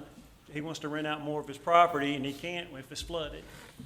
I'm sure Mr. Johnson and Mr. Harris feel the same way about the property and the damage that's been caused by CSX not doing anything. So I made a little joke the other day. I said, what do we do after this? I said, we take it to Channel 5 and give it to Monica La Liberty and see what she can do with it. But I say that tongue-in-cheek, but, you know, we need to do something because it's not fair to these guys for all they've invested down 301 for us not to at least help them and pursue some kind of resolution of this problem we have had for a long time. Thank you. Thank you, Mr. Stevens. Okay, we'll move now to business item number 2. It's a bid award to Carolina Power and Stabilization in the amount of $602,746.75 for labor to construct the electric north circuit. Rodney, welcome, sir. Thank you. First time for everything, right? You don't have a oh, you do. Did Ted send that with you? Yes, he sent all this stuff with me, so bear with me. We always have to give Ted a hard time. Proceed on, sir. Thank you for letting me come and speak with you this evening. The purpose of this presentation is to provide the council with an overview explaining the North Circuit project and asking the council to approve the low bidder for Phase 2. As part of the most recent capital improvement plan, the council approved the construction of this circuit. This circuit is intended to serve as new development in the area north of Bookadary Road and all the way out to Buffalo Road. The existing electric infrastructure is fine for right now, but as the area grows, the additional electric load will become too much for the existing circuit. Therefore, we are using this opportunity to lay out lines for the town's future growth. Because such an undertaking is expensive, the project was split into two sections. Phase 1 is underground and Phase 2 is the overhead section. Phase 1 was approved by council in June of 2019. The materials are currently on order, and work will start on that phase as soon as material arrives, and we're waiting for the last little bit to come in now. Phase 1 will come out Brogden Road delivery point and go north along Brogden Road, and it will then turn and follow Eau Dupree Road for about a quarter of a mile before it comes out of the ground and enters to Phase 2. Here's an aerial view. The red line shows the route for Phase 1 from Brogden Road substation to the old Dupree Road, where the line will change from underground to overhead. Phase 2 will take the circuit from Old Dupree Road and run it through town and along Brightleaf Boulevard, eventually ending along Bookadair Road at Kelly Drive. Once we have the council approval, material for the Phase 2 will be ordered and should arrive around Thanksgiving. Construction of Phase 2 will take around 10 months. The entire project is expected to complete in October of 2020, assuming there are no delays. This slide shows a bird's eye view of how the overhead section will run through town and finally end up connecting to the existing circuit at Kelly Drive across from the Triple S High School. The labor for the installation of Phase 2 was publicized and open bid. The project got a good response and seven bidders submitted bids. The lower bid was identified as Carolina Power and Signalization. Staff is asking the council to approve the low bidder and authorize the town manager to execute the labor contract for Carolina Power and Signalization in the amount of $602,746.75, so we can keep this project moving forward. In summary, the proposed North Circuit is intended to serve new development at the north end of town. The new circuit will be built in two separate phases. Phase 1 is underground and Phase 2 is overhead. Once Phase 2 is approved by council, we anticipate the new circuit to be constructed in and operation by October of 2020. Thank you for letting me speak. Y'all got any questions? Any questions for Rodney?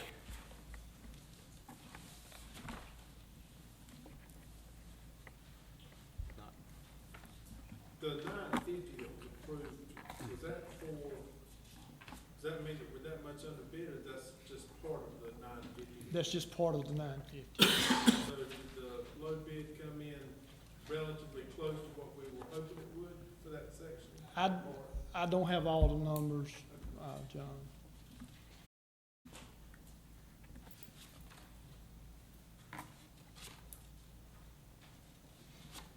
Just for clarity, this project's been part of a long-term growth plan. It didn't just start in July. Right. We've been talking about it ever since I've been on the council. Been on long range. Yeah. Long range plan. Yep. Comprehensive growth plan. And we've got a lot of new development coming out that way, so it's something that is needed ASAP, to be honest. So Brogden Road is going to be a backup to the one over there by the water plant, and also cover south side. So this is- Right, both stations are, well, the Hospital Road Station was built years ago, probably around 50 years ago. I think that's how old the transformers are out there. And it served the whole town at one time. We built the new Brogden Road Station to serve the town again. So we've got 2 points of delivery right now. In our conversion, which is not related to this project, we'll eventually get everything converted so we can serve it all off the Brogden Road Station. We've got 2 transformers there, and we can switch that back and forth. So it gives us opportunity for bigger business development, bigger residential development. As you know, we're a growing town, and as it's coming, everything from Clayton is coming down this way, so we're gonna have to have new lines, new infrastructure, whether it be water, sewer, or power, or what. There's no stopping it. Any other questions for Rodney? It's a pleasure. Make a motion to approve the award of contract to low bidder. A motion and a second, all in favor? All opposed? Motion carries. Thank you, Rod. Thank Appreciate you. it. Okay, well, now we'll move on to business item, what is supposed to be number 4. We removed one item. Annexation request for Reed Smith. It's ANX-19-01, consideration and request for approval to adopt resolution number 650 pursuant to General Statute 160A-31, accepting the town clerk's certificate of sufficiency and setting the public hearing. Stephen? Sure. This is fairly simple. At the last council meeting, the council ordered the clerk to certify the application for annexation or the request for annexation, and she has done that, and the next step in the process is for the council to order the public hearing. And so that is essentially what we're asking tonight, to hold the public hearing at the next council meeting. Okay. Pretty much it. I have a motion to accept resolution number 650. I'll make a motion. I have a motion to accept resolution number 650. I have a second. Second. And a second, all in favor? Motion carries. Thank you. Thank you.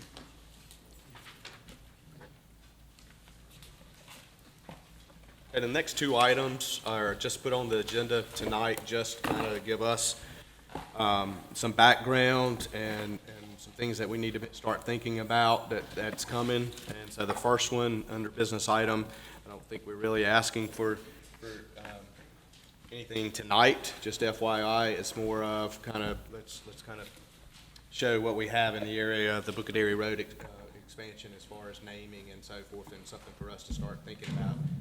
Talking with the town manager, I don't think we have to have any action on that tonight, but we do need to have it pretty quickly, because I think DOT will probably be asking us pretty soon what we would like to do with the naming. So the next item is the discussion regarding the naming of Bookadary Road extension. All right, thank you. Thanks for the introduction. So Bookadary Road, it's being extended over to Ava Gardner. Really, the issues are, what are our options? Who does it impact? And what options does the council support? So this is the area we're talking about. Get some flickering going on here. The areas in the cloud here, that is what is being expanded. Currently, Bookadary Road starts at Durwood Stevenson and Buffalo Road, if you can see the cursor here on the TV screen. It comes over to here to the edge of the cloud, and then changes directions and heads south to 301. And so the issue is, what do we call this? We got Ava Gardner down here by 301. This is unnamed. This is Bookadary, and then it turns into Durwood Stevenson. To complicate the matter is, this part of Bookadary Road in the future will most likely continue to go north, and I'll show you in another exhibit. So here's the draft future land use plan. As you can see, you got Durwood Stevenson over here crossing the river to Buffalo Road. It turns into Bookadary, and then Bookadary starts heading south to 301, and then this segment continues over to Ava Gardner. So from a staff's perspective, we got one corridor that starts out with Durwood Stevenson, turns to Bookadary, then is unnamed, and then becomes Ava Gardner. And Bookadary is kind of a problem because Bookadary is going two different directions, and this segment will likely continue north up to Buffalo Road, if you're following me. See my cursor? So we kind of wanted to get this in front of the council and try to figure out, what is the council's preference? Because no matter what we do for renaming, we're likely to impact some existing property owners who are currently addressed on these streets. And I've done kind of an analysis of who would be impacted. The naming options that I think is, one would be continue Durwood Stevenson the whole way. That's one option. Durwood currently is different than the rest of Bookadary because it's an access-controlled highway. It has no access and no one is addressed on it. So in that sense, I don't think that's the best option because that's a very unique segment. Booker Dairy Road's already problematic because it changes directions, and then we basically have a T.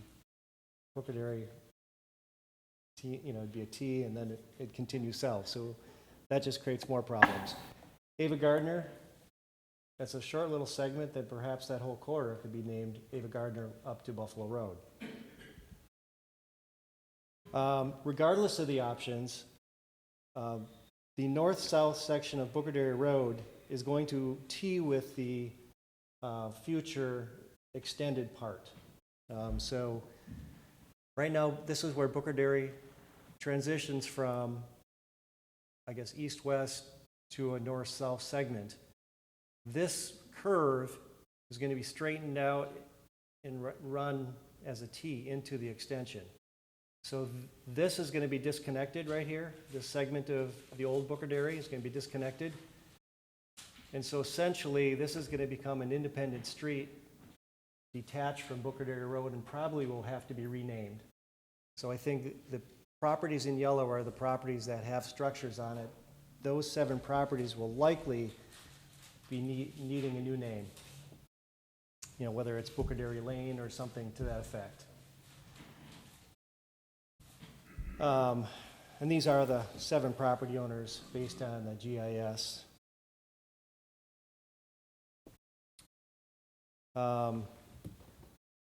So staff is thinking maybe the best option would be as such. You got Durwood Stevenson here, turns into Ava Gardner, continues to Ava Gardner, Booker Dairy Road would tee with the extension, then continue as a possibility.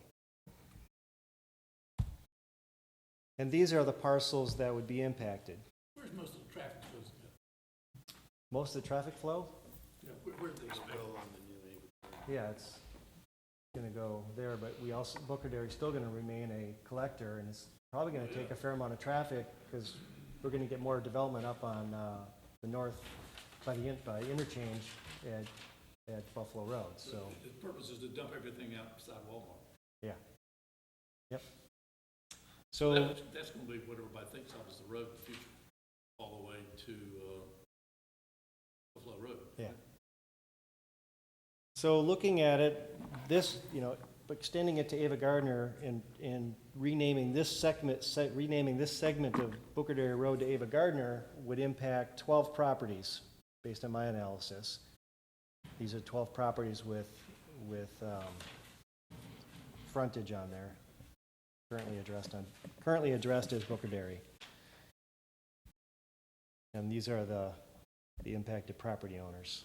Big ones, the businesses are the credit union, the church, charter school, Grace Community Assembly of God, and then Smithfield Selma High School, Community Park, and Serac, and then several residences. The alternative of renaming the north segment of Booker Dairy Road and keeping that all as Booker Dairy Road, that would impact 23 properties. So I don't think that's a good option. This north section, probably better off remaining named Booker Dairy to lessen the impact. Okay? Does that make sense? So essentially, staff thinks we should have some staff time, lead time on this decision so we can notify property owners and have some feedback from the property owners and give them plenty of time to make address changes and arrangements, especially when you're dealing with businesses and their marketing material. It's never an easy thing to change addresses, but simply I don't know what other options we have. Somebody's going to be impacted, and it doesn't really make sense to have that segment of road have multiple names. It becomes really a nightmare for wayfinding. So I'd answer any questions if you have any. Is there a reason why you couldn't do the, say for example, you decided to go with, the town decided to go with Ava Gardner Boulevard from 301 all the way to 70? And get rid of the Durwood Stevenson name?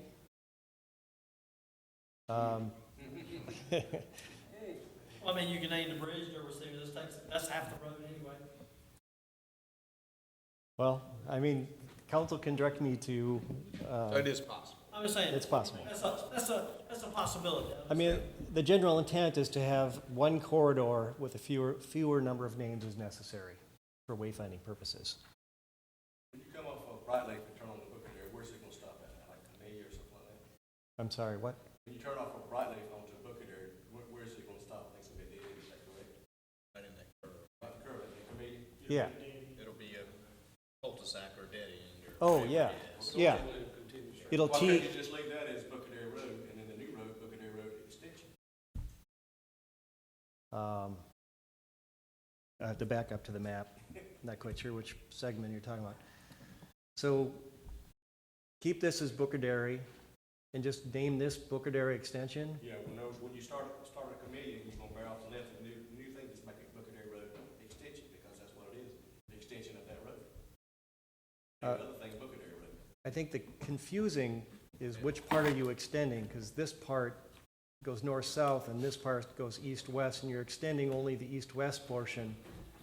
I think from a wayfinding perspective, it could be very confusing. And did you not show in the future, there's a future road would continue on north? That's right. And therefore, that would even really cause problems then. Yeah, that's right, extension. That's- Yeah. It seems if you're gonna change the road name, it would be changing Booker Dairy Road name as it currently exists in front of Triple S, and Moose Charter changing it to Ava Gardner, leaving Booker Dairy Road from 301 past Edenwood to Booker Dairy. So doing Ava Gardner from where Ava Gardner starts all the way to Buffalo. And I think Yeah, and that's what I'm That's what he's proposing. recommending. Yeah. That's what he's recommending. And that impacts the fewest number of properties, from what I can tell.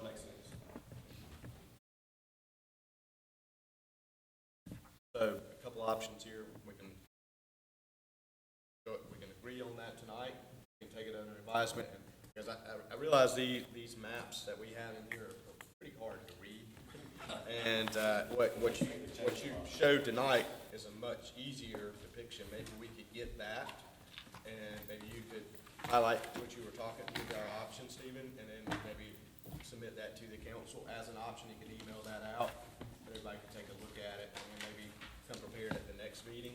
Is that enough time by next meeting? to have Sure. an answer to you I guys? believe this Just an corridor- option. I mean, we can decide tonight if you want to, but to me, this is a lot easier to read than these convoluted maps that DOT gives us. That I still have no idea. And I also I'd like to make sure that the people that are affected by it have an opportunity to voice their opinion, because I don't live on that road, and so that's not going to impact me negatively one way or the other. So I would like to have them give an opportunity of what is going to happen, and then they, have the right to them to come and voice their opinion, right, before we make Yeah, that. so have we notified any of the property? We haven't notified. No. the property owners. So maybe we could do that, maybe?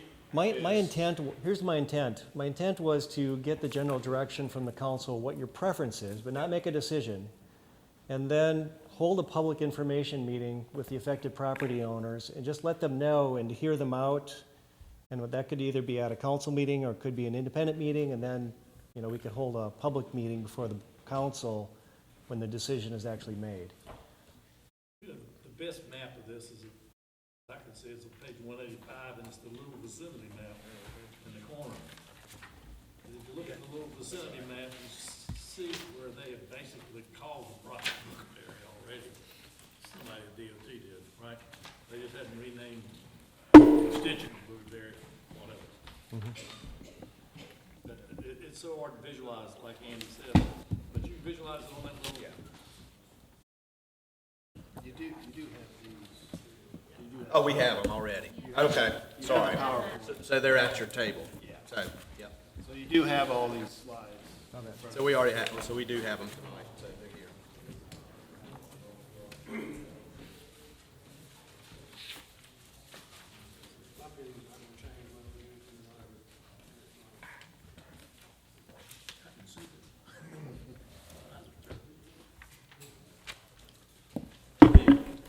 Mr. Mayor, if I might add, I think our timeline here is, it is fairly short not that we should make a decision tonight, but when we checked, DOT is anticipating the completion of this road in November sometime.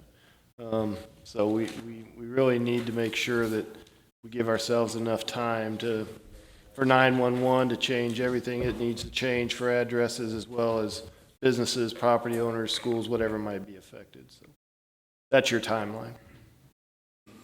I like what David said about keeping, where Ava Gardner is and running all the way, whatever we want to name it, and then Booker Dairy stay Booker Dairy, because there was a dairy there. I mean, there's history there on that road. This might be a little blasphemy, but, we rode Ava Gardner a long way. And, I think we could have something like an educational highway or a school, some kind of, because we have 2 schools on that road, maybe we could use it for, naming it for educational purposes or something. Ava Gardner's good too, but just throwing that out there. But I think the easiest way and the simplest way, is that right, Stephen, is just to keep where the Ava Gardner Road is all the way, and then just keep Booker Dairy where it is and where it stops going into Ava Gardner. Is that correct? Right. And that affects the least. Well, what I got here on this map in front of you, That's what the I was least, thinking. least amount of people affected. Yes. Okay.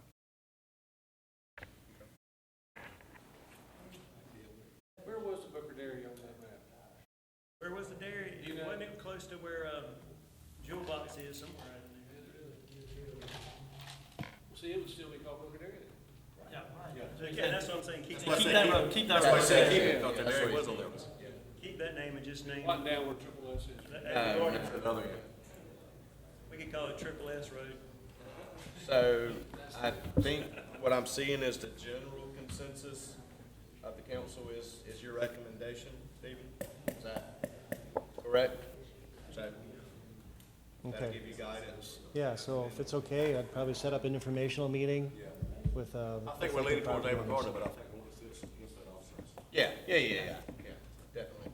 We want to hear from the Yeah. citizens and make sure that. yeah.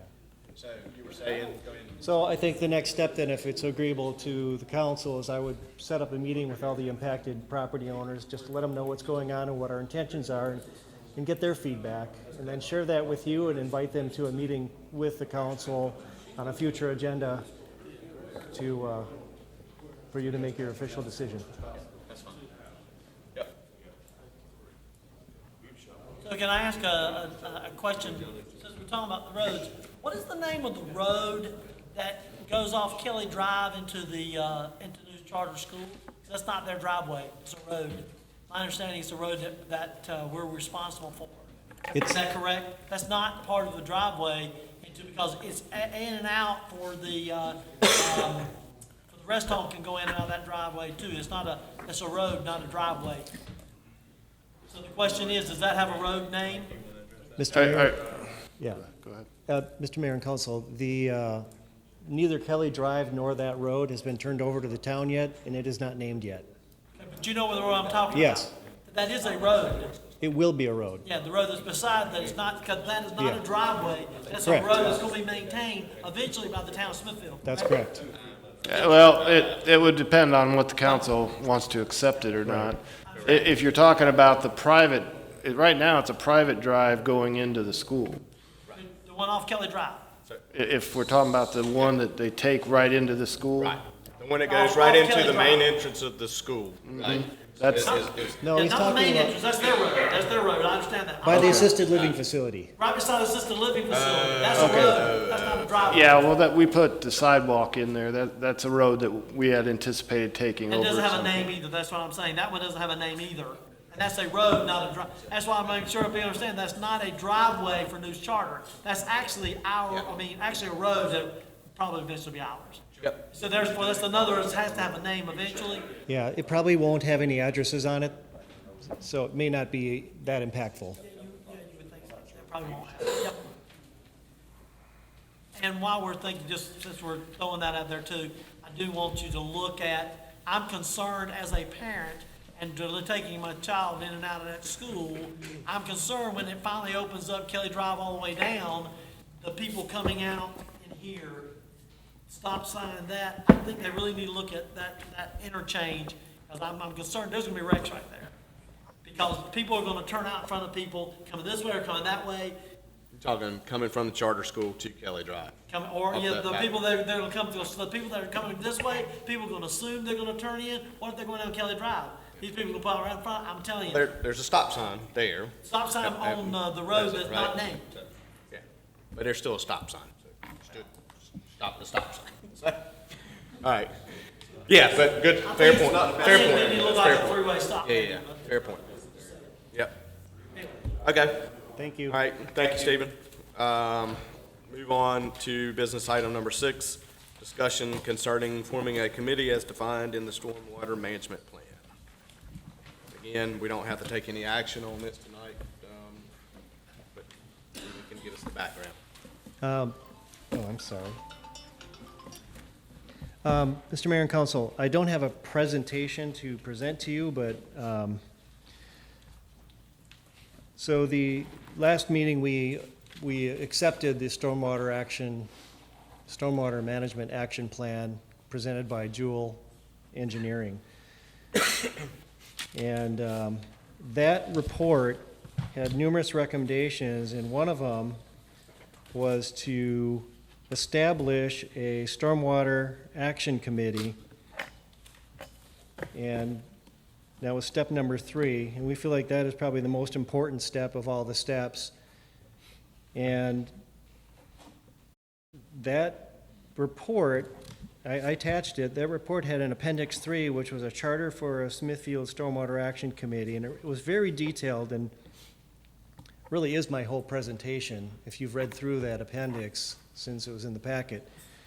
And that committee would really be charged with, I'm going to kind of read through here, assessing current and future stormwater extents and levels of service, identifying citizen needs and expectations, review and develop a strategic level recommendations for the future program, review and develop funding recommendations, and develop an implementation plan. So it's very all-consuming or all-encompassing committee that would really shape what our stormwater management program will be in the future.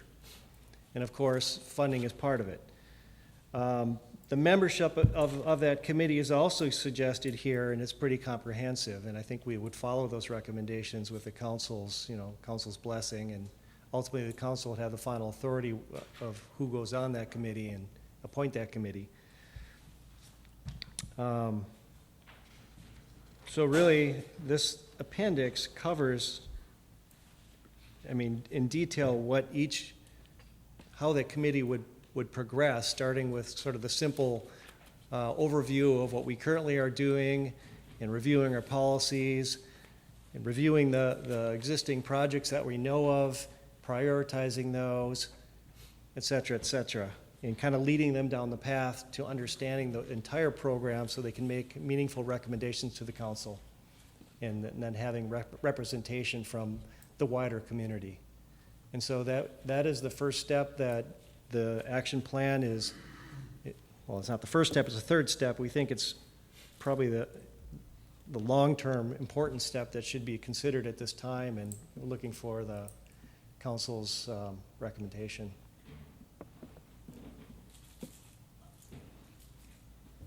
One question, my understanding was that we accepted the report. I didn't know that we actually agreed with all the findings of the report. We accepted the report as it was provided. Correct. I don't believe that, so there's may say something like that's what you made that statement, that we had agreed with the report. I don't think we necessarily agree with the report. We accepted the report, and the findings of the report were their findings. That's right. I don't think we've had any discussions to say whether we totally agreed or not agreed. I'm not saying we did or not, but I just want to make that point of reference. That Very correct. any findings or any suggestions were just suggestions, were not endorsements by the council to do any of those items. That's right. So it's up to us to choose or not to choose to do anything. And the intent here is that this committee would help the council kind of review the whole report and its recommendations and then make decisions with more detail. So there'd be more fact-finding and more public engagement through that committee to help the council through that process. We need a committee. What do you need us to do? I just want the council to agree that, that staff can go ahead and try to formulate this committee and bring it back to you with a roster and those who are interested, and get your approval and get started.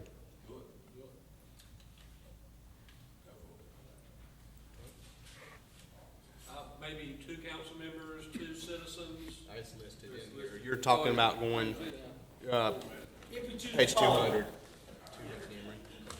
So, your recommendation is to follow exactly It says as- one member of the council. Yeah, one member of the council, is what it says, But ultimately, obviously, you if we know, can change that. the council can make a decision. 14 members? That's a lot to have We'll on not a get committee. anything done. Yeah. You know, typically, as Yeah. with our town plan steering committee, we had a pretty robust committee, but I bet we had 50% attendance at any one meeting. So you kind of need a big committee because it's a long commitment, a year long or so.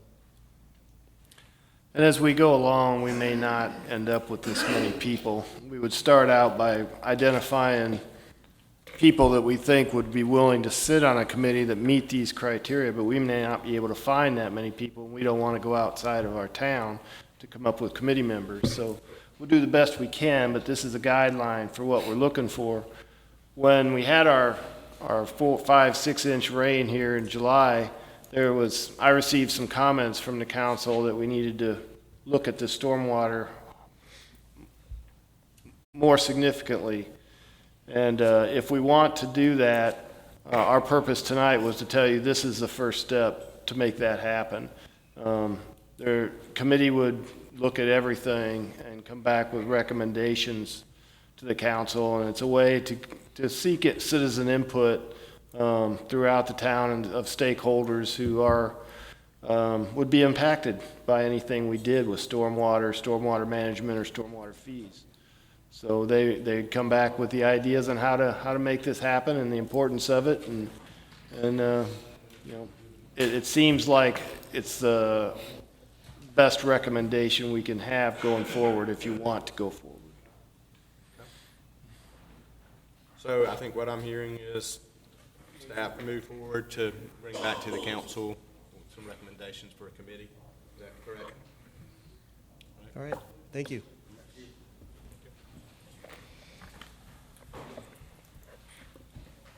Okay, this time we'll move on to council members' comments. Any comments from council? Yes, sir, Mr. Councilman Lee? Mayor. I got a few I need to address tonight. First of all, to the Smithfield Selma graduates, I had a meeting over at Triple S today. Of course, Smithfield Selma is celebrating 50 years. So I met over there with Mr. Allen and, you know, some of the coaches, faculty. And throughout this whole year, you know, up to graduation, they're going to be doing a whole lot of activities, trying to bring in former alumni. So, you know, during the Christmas parade this year, they actually want to do a theme from the 70s, 80s, 90s. They get involved. You know, I played basketball, so we're going to do a little basketball reunion during basketball season. Going to do the same for football. Going to do the same for the band members. Thinking about doing a choir concert. So just really inquiring, you know, getting everybody to come back to celebrate 50 years of Smithfield Selma High School. You know, what we're trying to do is encourage each class or each sport, each club, you know, support. Mr. Allen, the principal, he was going to email me a statement, but he didn't never send it to me. But, you know, if each sport, club, or whatever could send $50, you know, in support of the school, because they definitely need it, you know, they will welcome that. Today was pretty much the first meeting, so they'll be getting on social media, sending out information, and, you know, just homecoming is September 13th, so not too far away, a month from pretty much yesterday. So they're trying to get everybody involved, all the alumni, trying to get them involved. So Councilman Lee, just want to touch on that before you move to your next topic. They did mention something about possibly at homecoming having a parade or something. They're not going to do the parade. They're not going to do that anymore? As a matter of fact, the track is messed up. They used to do the parade around the track. Yep. Well, they just got the track refurbished, and so they're not going to do the parade. So that's why they kind of mentioned The towns, Smithfield, Selma, probably Wilson Mills, their Christmas parade, so that's why Okay. they kind of, it's not gonna be a parade, yeah, so. Okay. because the track is not there. Okay, all right, thank you. Also real quickly, as I was, about 2 weeks ago, we got a manager's report. Today, we get another edition of the manager's report, and, just kind of, I don't know, frustrated, I don't know what it is, but on July the 16th, I went over to JCC and I attended a cultural mastery kind of forum or whatever that was put on by Dr. Johnson, the president of JCC. They want to be the forefront of, relationships across, ethnic groups.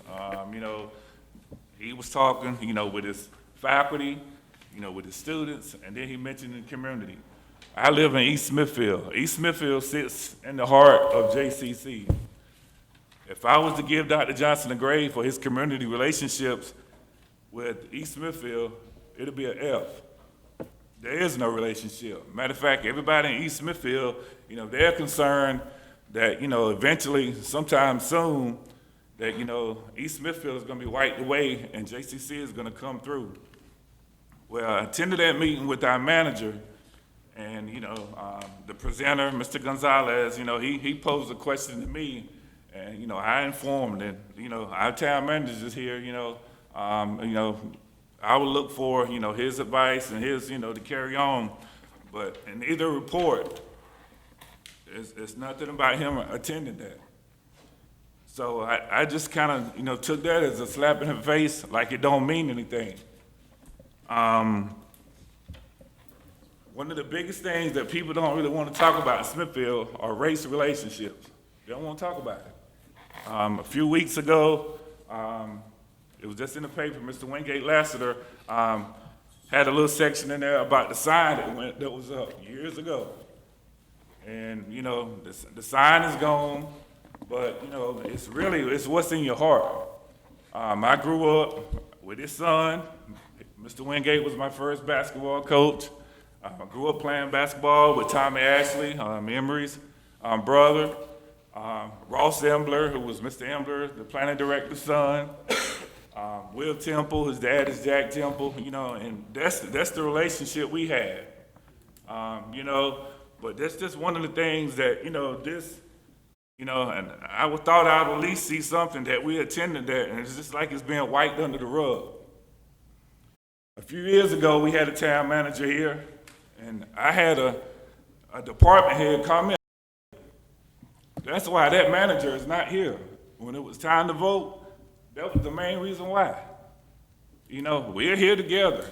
We don't have to need to wait till Black History Month, or, if something happens, somebody gets shot, we need to have a vigil to come together, but it's kind of frustrating not seeing anything up here. So now I'm gonna jump to the police department. I am a member of the Johnson Center Alumni Association on Massey Street. We rent out the buildings, the gym, newly named the Coach Reginald Ennis Pavilion. We rent it out for parties, different banquets, anything. I'm a trustee, so after the events is over, I had to go close, I had to go shut down the building. A lot of the Hispanic population, they rent the buildings out. Quisieros, whatever they call it, excuse me, whatever, they child turn 15, 16, they have a party, they have alcohol in the building. That's just part of their religion, have kids or whatever. I never see the police over there. Never ever is the police over there. But if we get black patrons, no matter what it is, the police is there, they're in the parking lot, they shining, they're harassing people. Smith College Park, East Smithfield Improvement Organization, we have access to the concession stand. On Sundays, it's pretty much the Hispanics. They're out there playing baseball. I'll go out there on some Sundays that I'm available. I open up the concession stand. I'll do the scoreboard for them. And I'll just, I watch baseball. During that time, it's Modelo drinking, Bud Light, Corona. It's a good time out there. in the evening time. We have a permit that we got through the East Smithfield Improvement Organization, to have music, softball game, kickball, cornhole, whatever we're doing. About 4 or 5 o'clock, it don't matter what Sunday, here come the police. They'll drive in, they'll harass people, they want to search people. I mean, everything. So I really didn't even think that was true. A few months ago, Tony Nixon came in and he presented some information on the police. Since then, everything has become, a little more aggressive. My residents, my constituents telling me, they're getting pulled for nothing. Everybody knows I drive a black Durango and it has my fraternity sign on. People know it's me. Well, my daughter plays AAU basketball, so I started getting rental cars. Georgia license tags, Florida, don't matter. I started getting rental cars, and I would drive East Smithfield. I put a hat on that. It's still me. Here come the police behind me. So, I hurry up and get out the car so they can see it's me.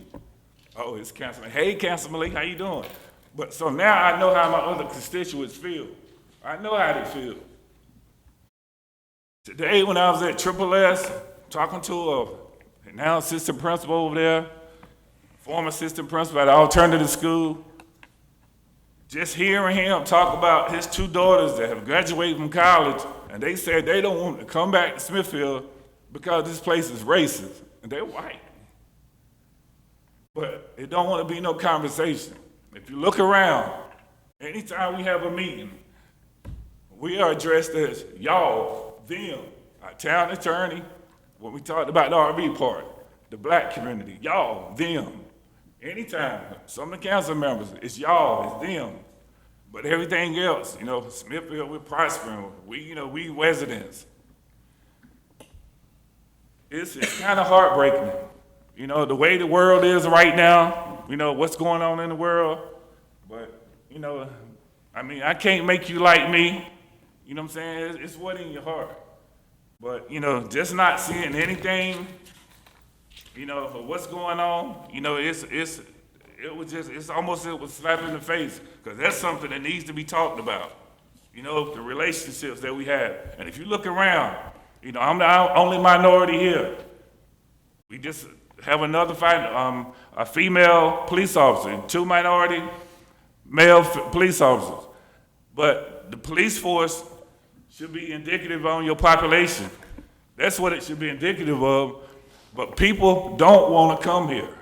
I was at a conference last weekend, a black elected officials conference. And when they see this shirt with Smithfield on it, you live in Smithfield? Yeah, I don't have no problem with Smithfield, But people don't want to come here. People don't want to work here.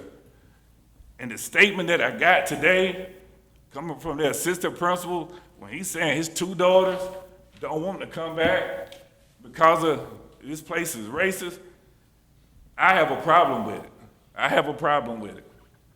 And as we go through things, you know what I'm saying? We just pushed apart. One of the biggest things that my former principal did 3 years ago, the first day of school, tomorrow we go back. The first thing we did, we didn't sit and he didn't talk to us about how to teach. He loaded us up in the buses and we went to all the different neighborhoods that kids came from. Maybe during budget time, we need to all load up and let's visit all parts of Smithfield. And then we'll understand some of the things that we're talking about. It ain't just a part. You look at some of the houses, you look at some of the streets that need to be paved. And then you can understand how they think, we think, versus other parts of the other town.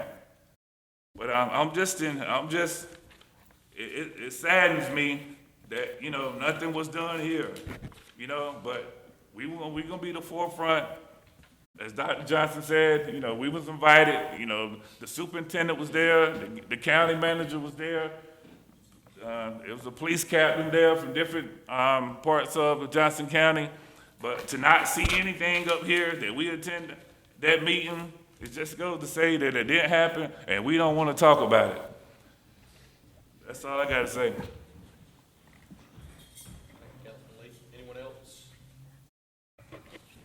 Yeah, I got a few things. First of all, I want to remind everybody, I didn't know if you know or not, there's actually a blood drive at the Shrike tomorrow from 10:30 to 3 o'clock.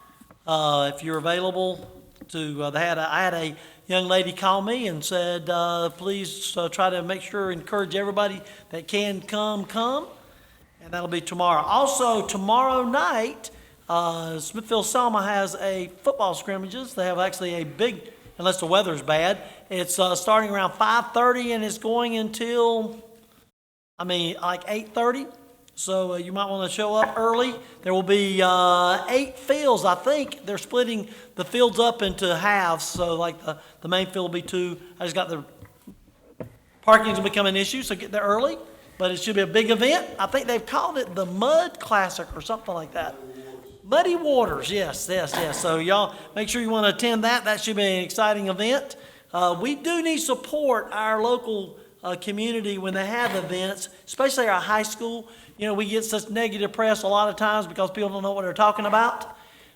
We live in a good community, and we want to make sure we support our teams.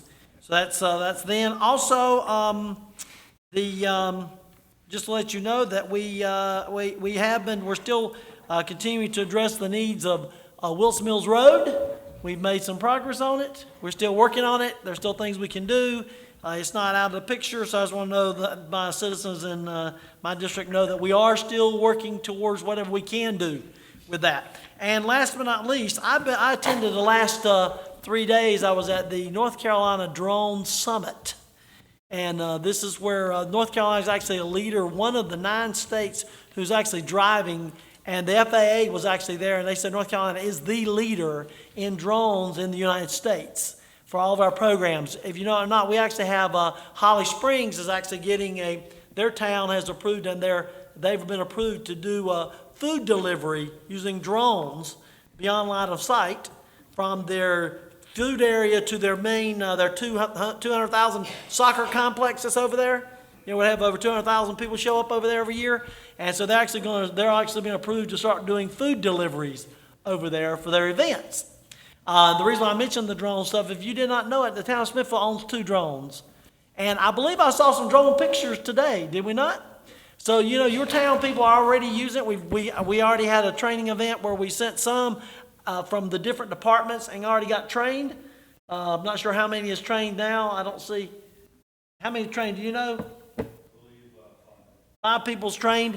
So the point is, and we're preparing for some more training because our police officers and firefighters can get trained for free.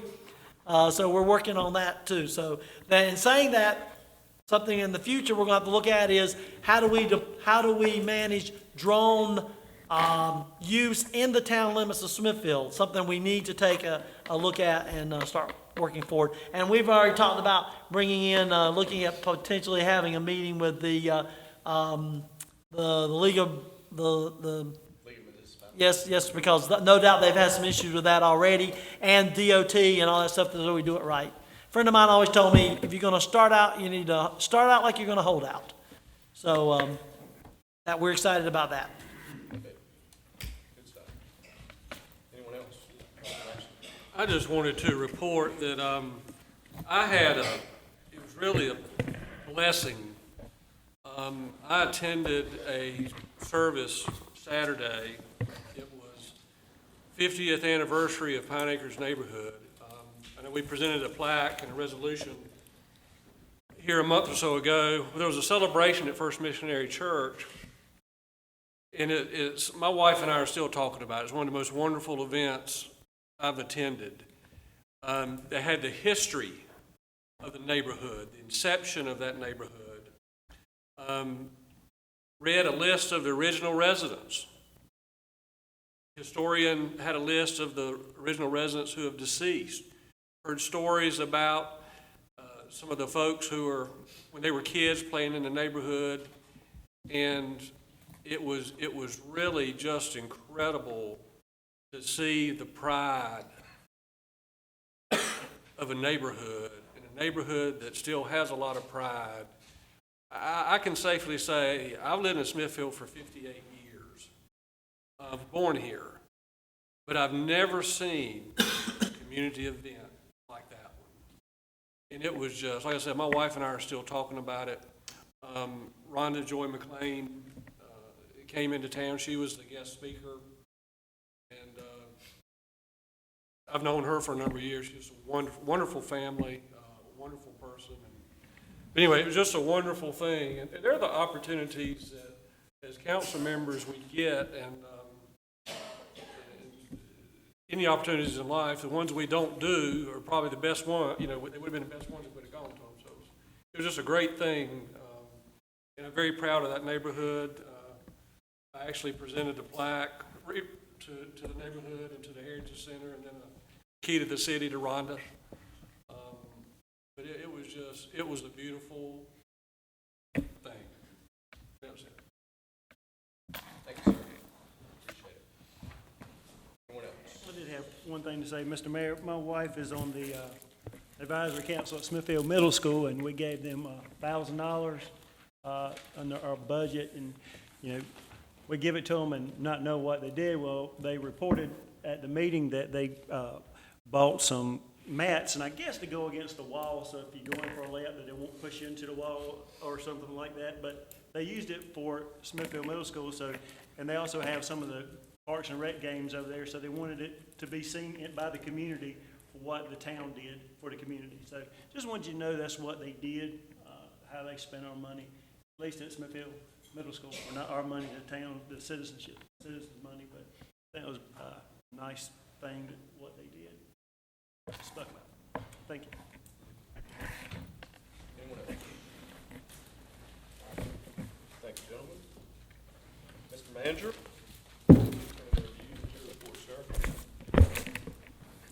Thank you, Mr. Mayor. I've just got a few things. A reminder that the River Rat Regatta is scheduled for this Saturday. That'll be at 4 o'clock down at where the boat ramp is. As of today, we have 22 boats currently registered for that. Also, our ladder truck should be delivered here at the end of the month, probably around August 26th. Our National Night Out that we had on August 6th was a great success. While we didn't count how many people were there, we did serve over 1,000 hot dogs and over 40 pizzas, so that gives you an idea how many people did attend that event. And lastly, we do have the New Hampton Inn being built back behind the Golden Corral. They have a groundbreaking ceremony that the council is invited to on August 28th. That's a Wednesday at 10:30 in the morning. That's it. Thank you, sir. Excuse me. Anything else, gentlemen? Councilman Ashley, I did want to thank you again for attending that. I was not able to attend the Pine Acres ceremony. Thank you for stepping in and doing so. I really appreciate it. I hate I did miss that event. I'm sure it was a wonderful event. So thank you very much, and thank you for sharing that. Anything else, gentlemen? If not, I will entertain a motion to adjourn. So be it. Second. Motion is second. All in favor? Stand adjourned.